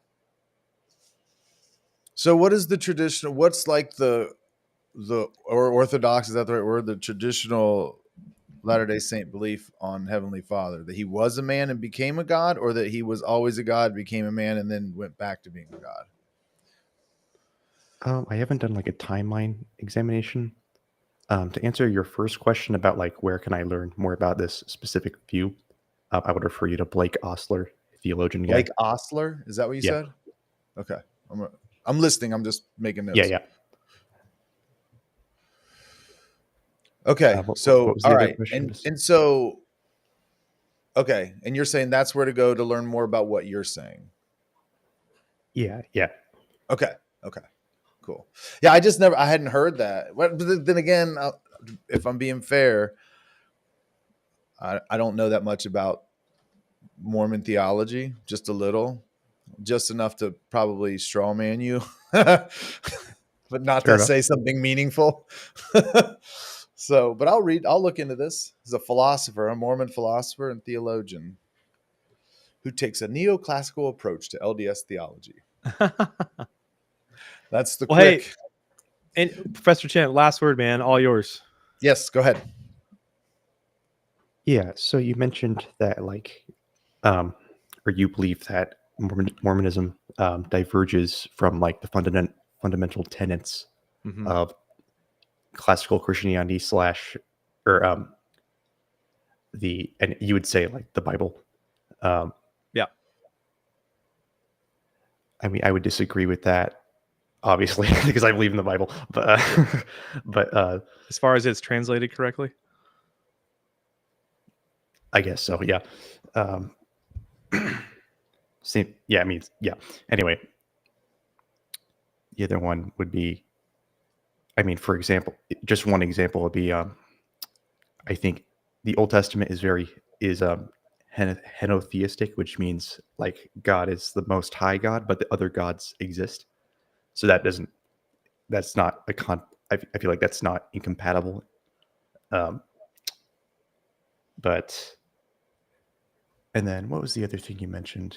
It was, oh, you mean like there's no names in the New World. They've authenticated dozens of old world names, like Egyptian and Hebrew names. Even like there was a name of like a freaking like king or pharaoh or something that was not in the Bible that Joseph Smith got right. Apparently, I could be wrong about that. You can fact check that. But definitely for old world names, those have been authenticated. New World, there is I don't want to go too long on this, but there is this guy, researcher guy, geologist, civil engineer guy, and he also does translation stuff, named Jerry Grover, and he is claimed to translate the so-called Reformed Egyptian from the characters document, and which is supposed to be like a copy of like the characters from the gold plates. And he says that there's a leader, in Mesoamerica, there was a Mayan leader named something, and it has like the same meaning as a character in the Book of Mormon at the same time, and then they do the same like similar actions. So like he's saying like, oh, these must be the same person. I don't know if he's right about that or not, but this is Jerry Grover. All right, I'm just making some notes, man, to go look it up later. Yeah. Is there anything else you mentioned that I should? No, I don't think so. Well, yeah, you guys are some cool guys. So thanks for hanging out with us, man. Come back, shoot me an email sometime when we can either do it publicly or just hang out on Zoom and just hang out and talk. I appreciate your willingness to dialogue and feel some tension between our worldviews. Throwing that back to Nitty. I promise next time you're on here, I'll know more. I apologize for I apologize for being ignorant. You're fine, bro. So nope, I got the notes, so I'll read into it. Yeah, all right, Professor Chimp. Thanks, buddy. Later, man. Thanks for waiting. Yeah, no problem. Bye. All right. Bye. All right, guys. Hey, thanks so much for hanging out with us. This is our now record longest stream. We broke the 3-hour mark, the 3 hours barrier. I know. We talk too much, dude. We talk too much. Hey, but this is fun. We'll definitely do something like this again. So we always enjoy people that disagree, and especially in the chat and in person, and it's all good stuff, and that's how we get better. Mm-hmm. So look for Aaron, any final words? No. I enjoyed that. I think that was fun. That was a good time. Yeah. All right, guys. You know, he literally went back to his channel and took his shirt off. He wasn't kidding. I was like, I want to click over and see his channel, and I clicked on it to subscribe, and he was there with no shirt on.